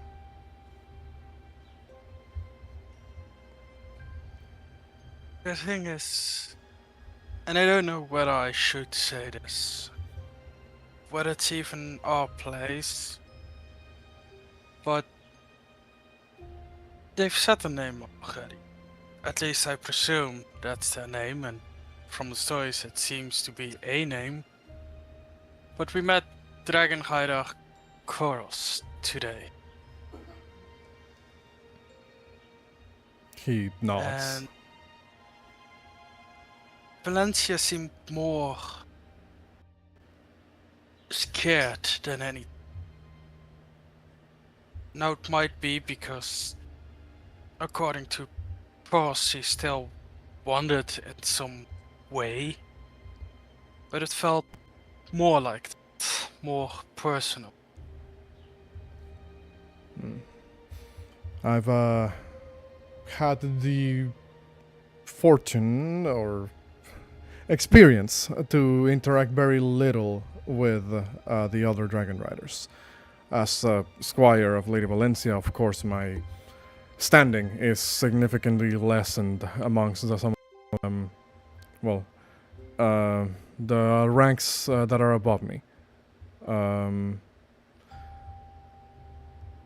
I've heard stories of this Dragon Rider Chorus. He is amongst the most loyal of the ranks. I can only imagine that with such a position comes the need to uphold a particular set of rules and, well, laws. It is not really my place to comment on this, but I can only imagine that the more someone, well, exerts the will of King Vendrick, one has to distance their own feelings from, well, what the laws. I wasn't there to hear his scathing comments as they may have been. I can only imagine they are driven by a need or a drive, or duty to uphold the values that have been taught to them as members of the Dragon Riders.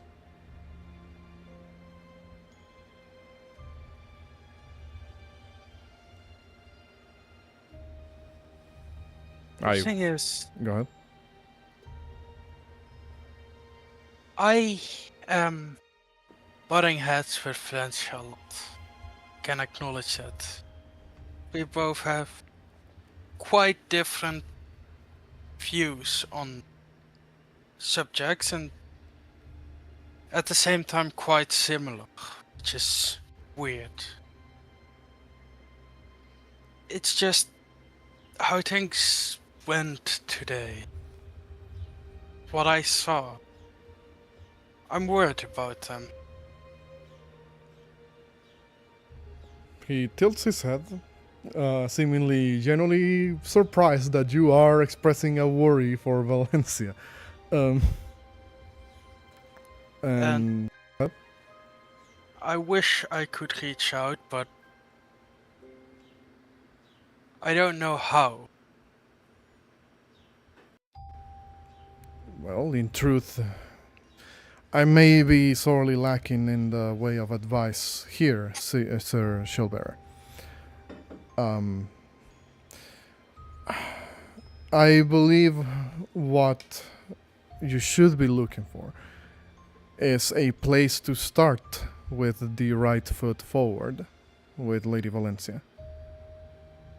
To that I mean a common ground, or something that you both may share, maybe. I know that your capabilities in combat are quite surprising. I've seen them firsthand and I've heard the rest. But obviously you may not necessarily need to use your combat prowess as a common ground for Lady Valencia in order to approach her. Your dedication, however, to the art of, well, protection, in my opinion, mirrors the same drive that Lady Valencia has for the love of the country of Drangleic and the loyalty that she still holds for King Vendrick. One that I should note I hold as well.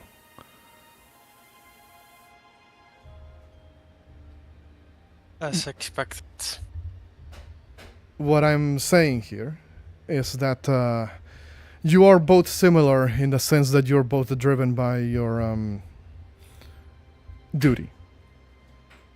Though yours, well, if you don't mind me saying, is a little bit vaguer than hers. At least from my point of view. I can understand why that is. I mean, you both swear your oath to one person, right? Well, more Whatever so, King Fendrit's desk goes. more so to the ideals that that person stands for. So you would say if King Fendrick would order you to go against those ideals, you would go against him? He remains quiet for a little bit. And he does speak up after a moment and says, I would certainly be taken aback. I would question the validity of such decision. Lady Valencia has taught me to, well, be loyal, to be dutiful, but not to be mindless. I think that's one of the first lessons that one should understand as a knight. Super would be shocked, but approvingly. So.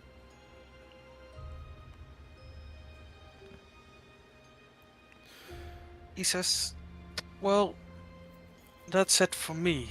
I do follow one person no matter what. Even if it goes against myself. I try to follow the people. I want to be the beacon for them. And that's why the borders is not something I worry about.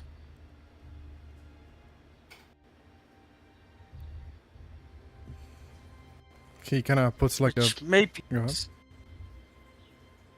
it may seem fake to you for I just want to protect.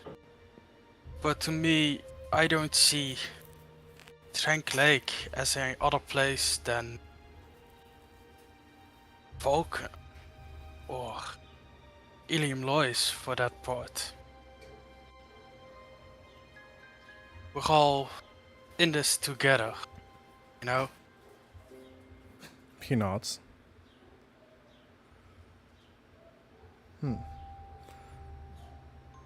Then I think the answer to your question is now a bit clearer, don't you think? If you're both sharing on the burden of carrying this journey together, then, well, I believe you can at least commensurate with her plight on some level. And perhaps in can also with yours. Her journey, as far as she's explained to us, is one that will see her redeemed in the eyes of the people of Drangleic. Well, perhaps redeemed is not the proper term, seeing as she is, of course, not guilty of any crime. But one that will clear her name, at the very least, in the eyes of the people of Drangleic. Your journey is one that will paint you as a defender of the people, and a devout, or rather loyal, follower of the Ivory King. When I put it like that, it does seem that you two do share a handful of similarities.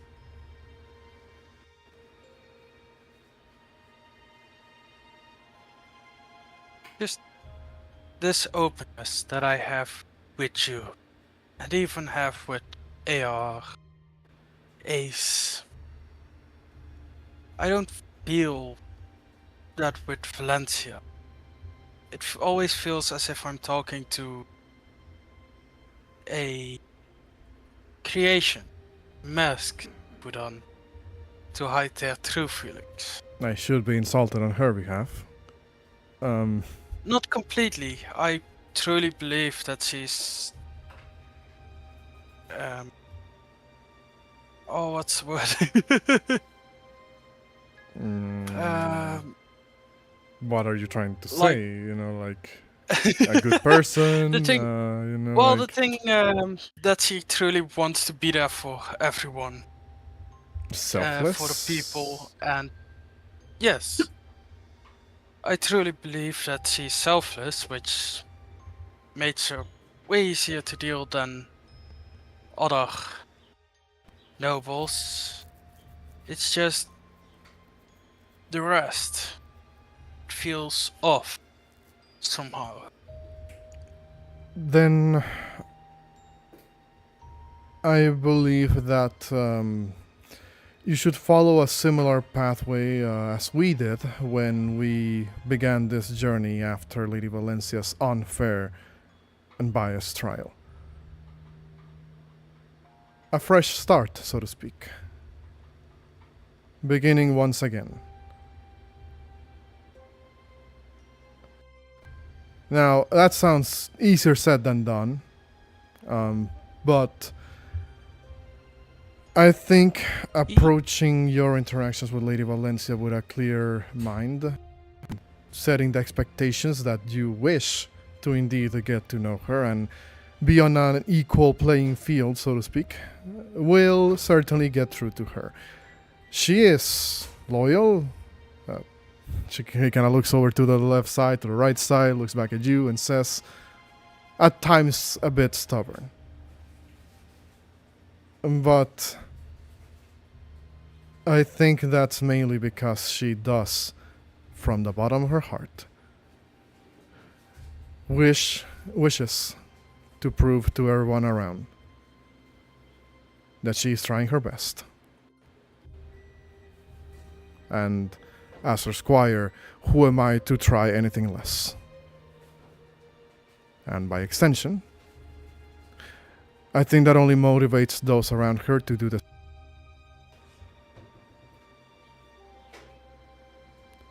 Go on, I'll stop cooking with the microwave in the background. Sorry, I don't know if y'all heard that. You would see Gilbert looking as if he's really questioning himself. Well, by times, every time, so often, look away as if he's getting yelled at by Shield Basher. And he's like, I wish we can start anew, but until I know that, truly know that they won't hunt me down for my past, I don't know if I can. As you see, she'll bear embarrassed and saddened by this. He doesn't really speak for like a couple of seconds. He kind of just hangs his head a little bit, and then he says, I do not know what past you speak of, Sir Shieldbearer, but so far you have proven yourself to be quite a dependable sort. If a bit rough around the speaking edges when it comes to topics. I think, however, that even if you see this as an interaction that you really start over with Lady Valencia, the only thing you can do is move forward. I think that's roughly what someone should say at this point.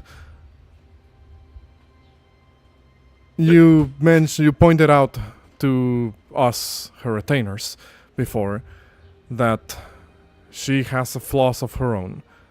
And for a moment, I did indeed consider your words. Dare I say, I started noticing them a bit more.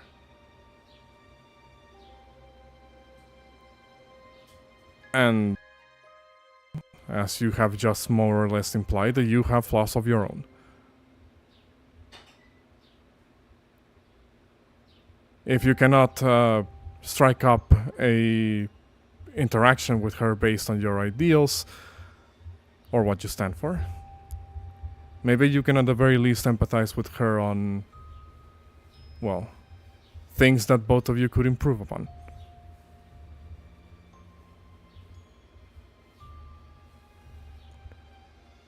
Of course, at the end of the day, I'm just tossing out suggestions.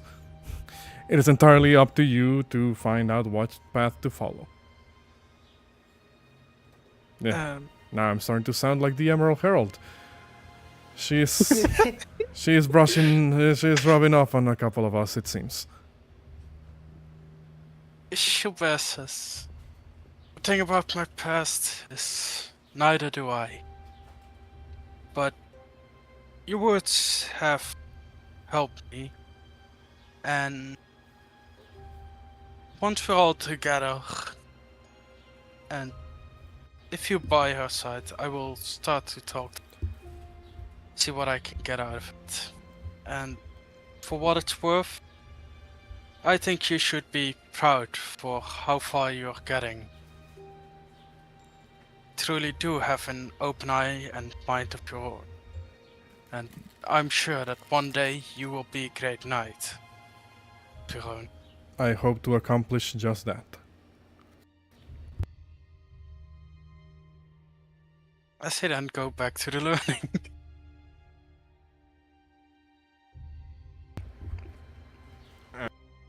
Let me see, what did I need to roll for it? It was intelligence, I believe.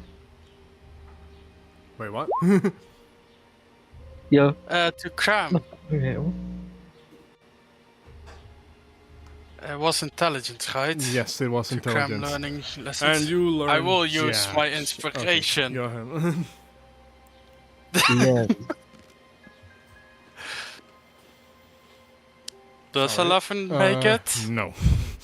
It does not. Damn. The talks went too deep. Gilbert cannot think clearly. Emotionally compromised. All right. In that case, sorry I haven't been reading the text chat here. Go ahead. I was gonna say Shield Bearer thinks, man, we should have had that fucking discussion in Draconic. Wait, maybe not Draconic. I don't remember which language you were doing. Undercommon, but yeah. Undercommon, yeah. I mean, hey, maybe. But hey, also haven't been reading the Roll20 chat. I apologize. How is the conversation flowing between Valencia and Ace? It's Like- going pretty well. It's gotten to them being like jokingly with each other, like, oh, what? I think I'm weak enough for a few straight insults to stop me, and Ace be like, I mean, what me thinks that y'all get wound up with the notion of that honor being questioned and all. But in any case, Oh, so you're like kind of muffled, Bard there. Like, I don't know. It sounds like you're speaking through a can. Yeah. For a second. yeah. But in any case, trying to figure out what great deeds would get you your redemption. Oh, what are you trying to prove that old stick in the mud that you already did. You already done proved. I ain't see far. So what? He's got a extra. He had his smiths do extra tailoring on his chainmail. See in a few spots if you know what I mean. This isn't just about that. I have to prove myself to King Vendrick himself. A dragon ride or two is nothing. Well, you got your proof. Well, your proof's getting shipped off in the mail in about next week or so. Yeah, we beat up a giant. Where'd it go? And mind you, that was not an easy fight. If we can stop a single giant, I'm sure we can stop more. But these jokers still think you're a traitor. Oh, you're a traitor to the nation and the kingdom. So what? Heck, I'm starting to think maybe that guy's probably the one who pulled the frame job on you. If Valencia stops and thinks about it for a moment. if you gotta go around trying to prove that you're innocent and of a crime you ain't commit, places as my mom used to tell me, actions speak louder than words. Now, and as far as I've shown you ain't been the if you were to steal that much gold, knowing your track record, I doubt you would have been able to pull off that sort of job.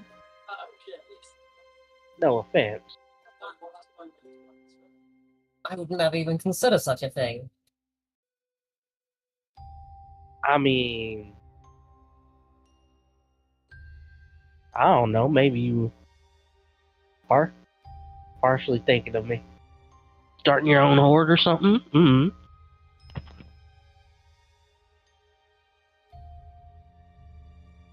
I money.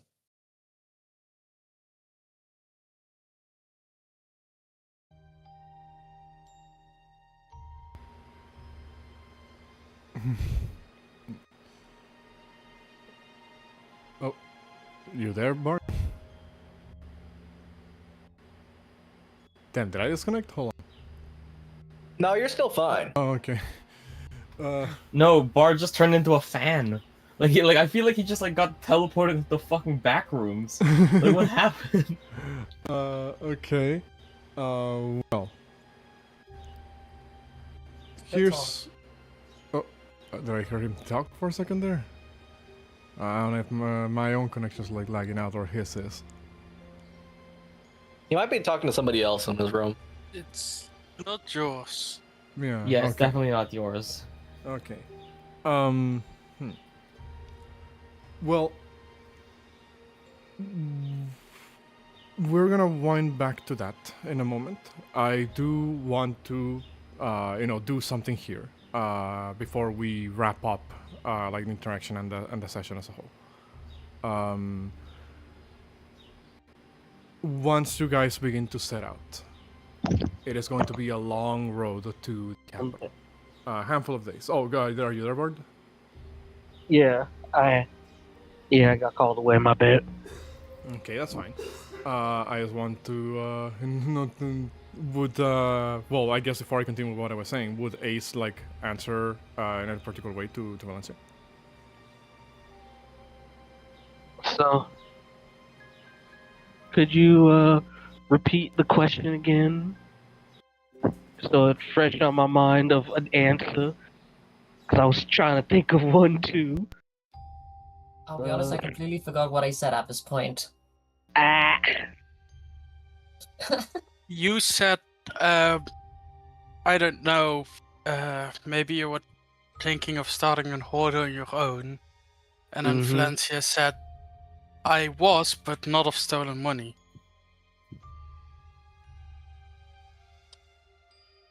Well,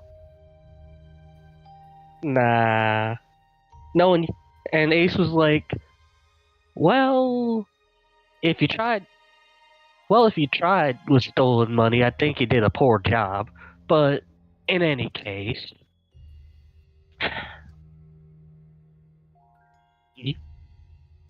you don't worry about what those jokers were saying about, oh, how you seeing you as a traitor and whatnot. I was like, we're here to back you up, and we'll show them a thing or two. And who knows, you might even be captain of the guards or whatever high. What's the highest you can get with your buddies? Valencia would know that. Yes. Well, it's been a while since we talked about it, but I will remind you. The two quote-unquote highest honors that member of Drangleic's troops, as it were, can achieve is literally being like not literally, but the metaphorical left and right hands of the king, which The Golden are Aegis and something else. I don't know who the other guy is. is these. Oh, Yeah. Vorty? Oh, did I disconnect? Hello. I might have. I don't know. Yeah, it clipped out on my end too. Oh, okay. Well, I was saying the two highest ranks are the Royal Aegis and the Royal Gladius. Those are the what's it called? The shield and the sword of the king. This you would know, Valencia. These positions currently belong to to two men. One known as Belstadt, which is the Royal Aegis, and the other one known as Raim, who is the Royal Gladius. Raim also has an additional title attached to him. He's sometimes colloquially called the Raven Knight, because he has like a motif of like a raven, sort of like a creature, which up until relatively recently was considered like a kind of cult, like symbols basically. So yes, those would be like the two highest honors, as it were. He would info dump about that. Well then, you probably, I don't know, maybe even higher up than them, maybe in the maybe they'll make a special one just for you. So, Royal.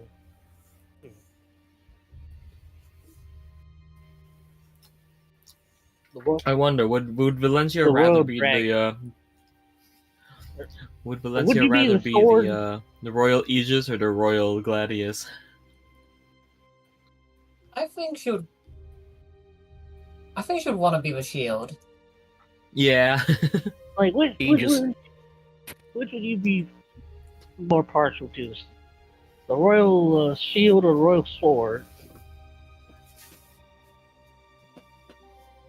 I think the royal shield would fit me better.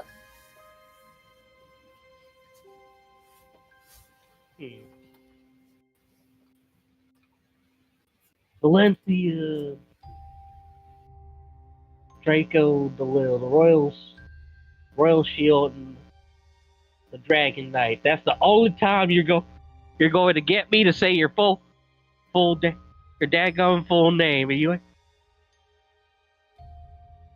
ain't getting otherwise.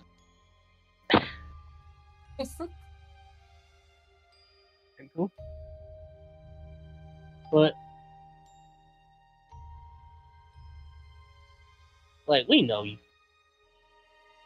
Like, we know you're more than good enough for that.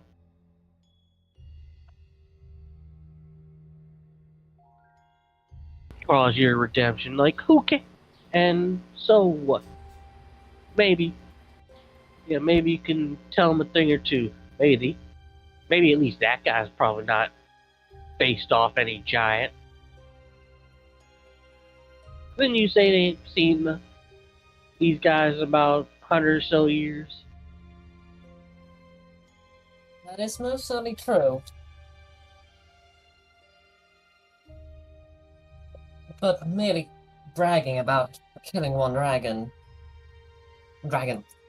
What? Killing one giant. I don't believe that'll be enough. A scout, no less. Nothing wrong with a bit of hyperbole.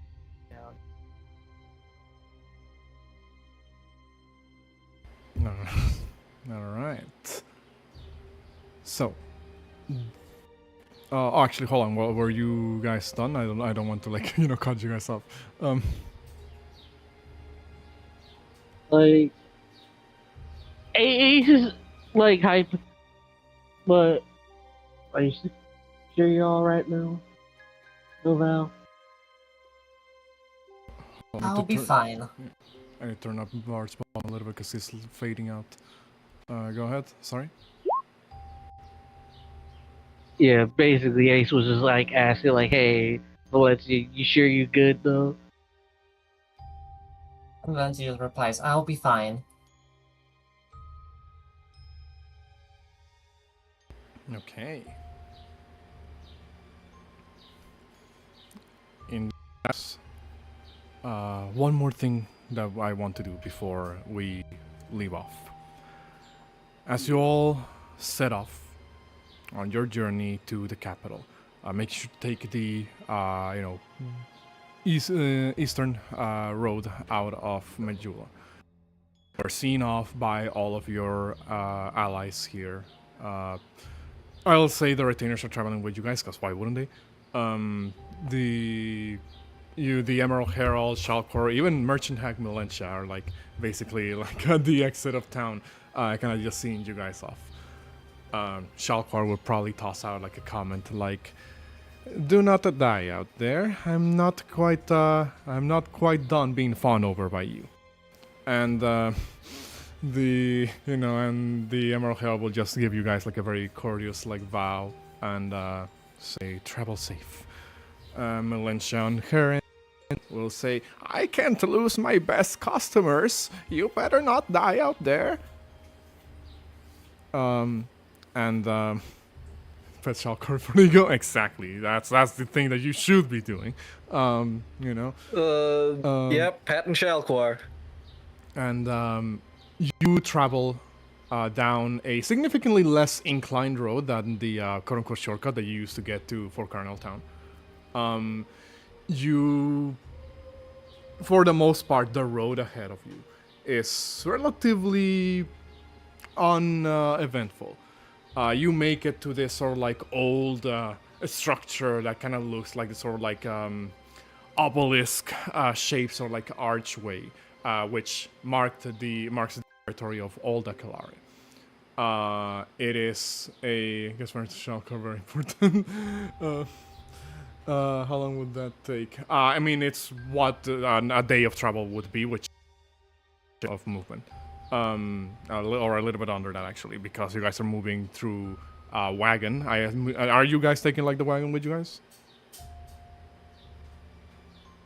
I assume so. Yeah. If either Roland or Susie are pulling the wagon along, I would say that you can cover a great degree of distance. It's just those days of or hours of travel. Chuck might not speak because Melentia is there. Let's be real, Melentia's probably hard of hearing anyway. I mean, I would say like Shalka probably would have said her piece before Melentia, like song. Yeah, that makes sense. What's it called? Obviously Shalka doesn't mind seemingly that the Emerald Herald can hear her. But it's everybody else that she doesn't really speak in front of. Fucking Melentia comes to Druidus all and just sees like a bunch of people crowded around petting the fucking cat. So, passing through this sort of like archway. This first, like I said, it goes very uneventful. It is on the second day of travel, and where something will happen. As you begin to make your way through what used to be the the old town of Akalari, now long abandoned, the structures completely off their foundations to make way for the road here. You run into this sort of like intersection of sorts on the road, a fork of sorts, where you see what seems to be a shape.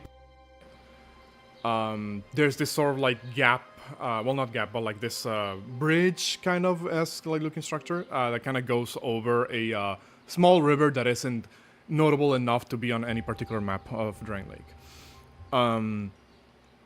And there is an individual kind of sitting in front, at the very front of this bridge, seemingly taking a break after a. Well, you're not entirely sure what could have happened, but they seem like a little bit ragged rather. Rugged and ragged at the same time, right? And the individual in question seems to be wearing this sort of like very bulky looking attire that, try as you may, those of you who are like more familiar with the setting, or with the world rather, you can't precisely identify from which nation they bear like the coat of arms of. It's certainly not Drangleic, but parts of the attire look like a Knight of Mira. The another parts look like they could be from Forosa. This person seemingly traveled, for like a while, and you can kind of tell it on the attire. But beyond the attire, what draws your attention is the object that he's currently holding on to as he catches his breath. Seemingly trailing one hand over it to clean this weapon. You see this individual seems to be clutching onto this this weapon of his, which is a very large like weapon. He seems to be holding on to it for dear life, as if this is like some form of like treasure. You know, he's not going to let go of any time soon. The person looks over in your direction as you approach at a distance. And it is then when you see, well, just what item is actually holding on to. A greatsword with a long, wide blade that looks to be a seemingly glowing cyan coloration. What are you cutting out? Oh, hello, am I here? Yeah, here now. All right. A great sword with You a said long, wide. wide. Okay. A greatsword with a long, wide blade that seems to be of a cyan coloration. Oh my god, Glowing what? with Already? a light of a silvery, yeah, like a bluish, like cyan light, not unlike moonlight. It's the bootleg This greatsword! individual seems to be look at you at the distance as he's a little bit ragged of breathing, still clutching onto the weapon. You know, as in, like I said, is holding onto dear life for it. He looks over at you and says with a very strange accent that I'm gonna try my best to replicate here. He says with a very strange accent, "Hey, who be ye?" And that is where we're going to end today's session for the time being. Yeah! Bro, I don't know a single thing about Dark Souls 2, but this fucking early, the Moonlight Greatsword? Oh, God yeah! damn. Vorty, I love you. You brought him here this early. Friggin' A. Mm-mm-mm. And with that, like I said, I mean, hey, you know, I throw some curveballs at you. What's it called? Here be dragons. And with that, like I said, that's going to be the end of today's session for the time. I want to thank everybody who has been watching along on the stream, and you know, hopefully who will continue to watch for. And one thing I forgot to do at the very start, to do the shoutouts, you know, shoutouts to Sound Phenomenon for allowing us to use their music for you know, the soundtrack effectively of the campaign. Shoutouts to From Software, of course, and shoutouts to my wonderful players who, well, were willing to take time out of their schedules to finally get around for us to play here today. You know, obviously, I hope that you guys enjoyed the session as well, my players. One at a time, y'all. And yes, no, I really enjoyed it, but also shout out to yourself for running this amazing game. Hey. And taking Yeah, time out of it's- your busy schedule, because damn, it's fantastic. It's good to be back. It is is good to be amazing to back. be back. Mm-hmm. Unfortunately, next week I do have work that conflicts with this session, but you know. I am going to disintegrate. But, well, we'll see how we deal with that in the future. For now, to us, Yeah. to you, our audience, shout outs to you guys as well for watching along the sessions, as I said. And with nothing else to add, we hope to see you all again when we see you on the next session of Dark Souls Dirge of Drangleic. Say goodbye, everybody. Thank See you you so much. around. Bye, y'all. And yeah, that's fine. But yeah, before we go, I'm still having mic on the stream. Just to say thank you those of you who comment on the you know, on the stream. Glad to see you know, interaction in the chat as well. Goodbye, everybody. Bye.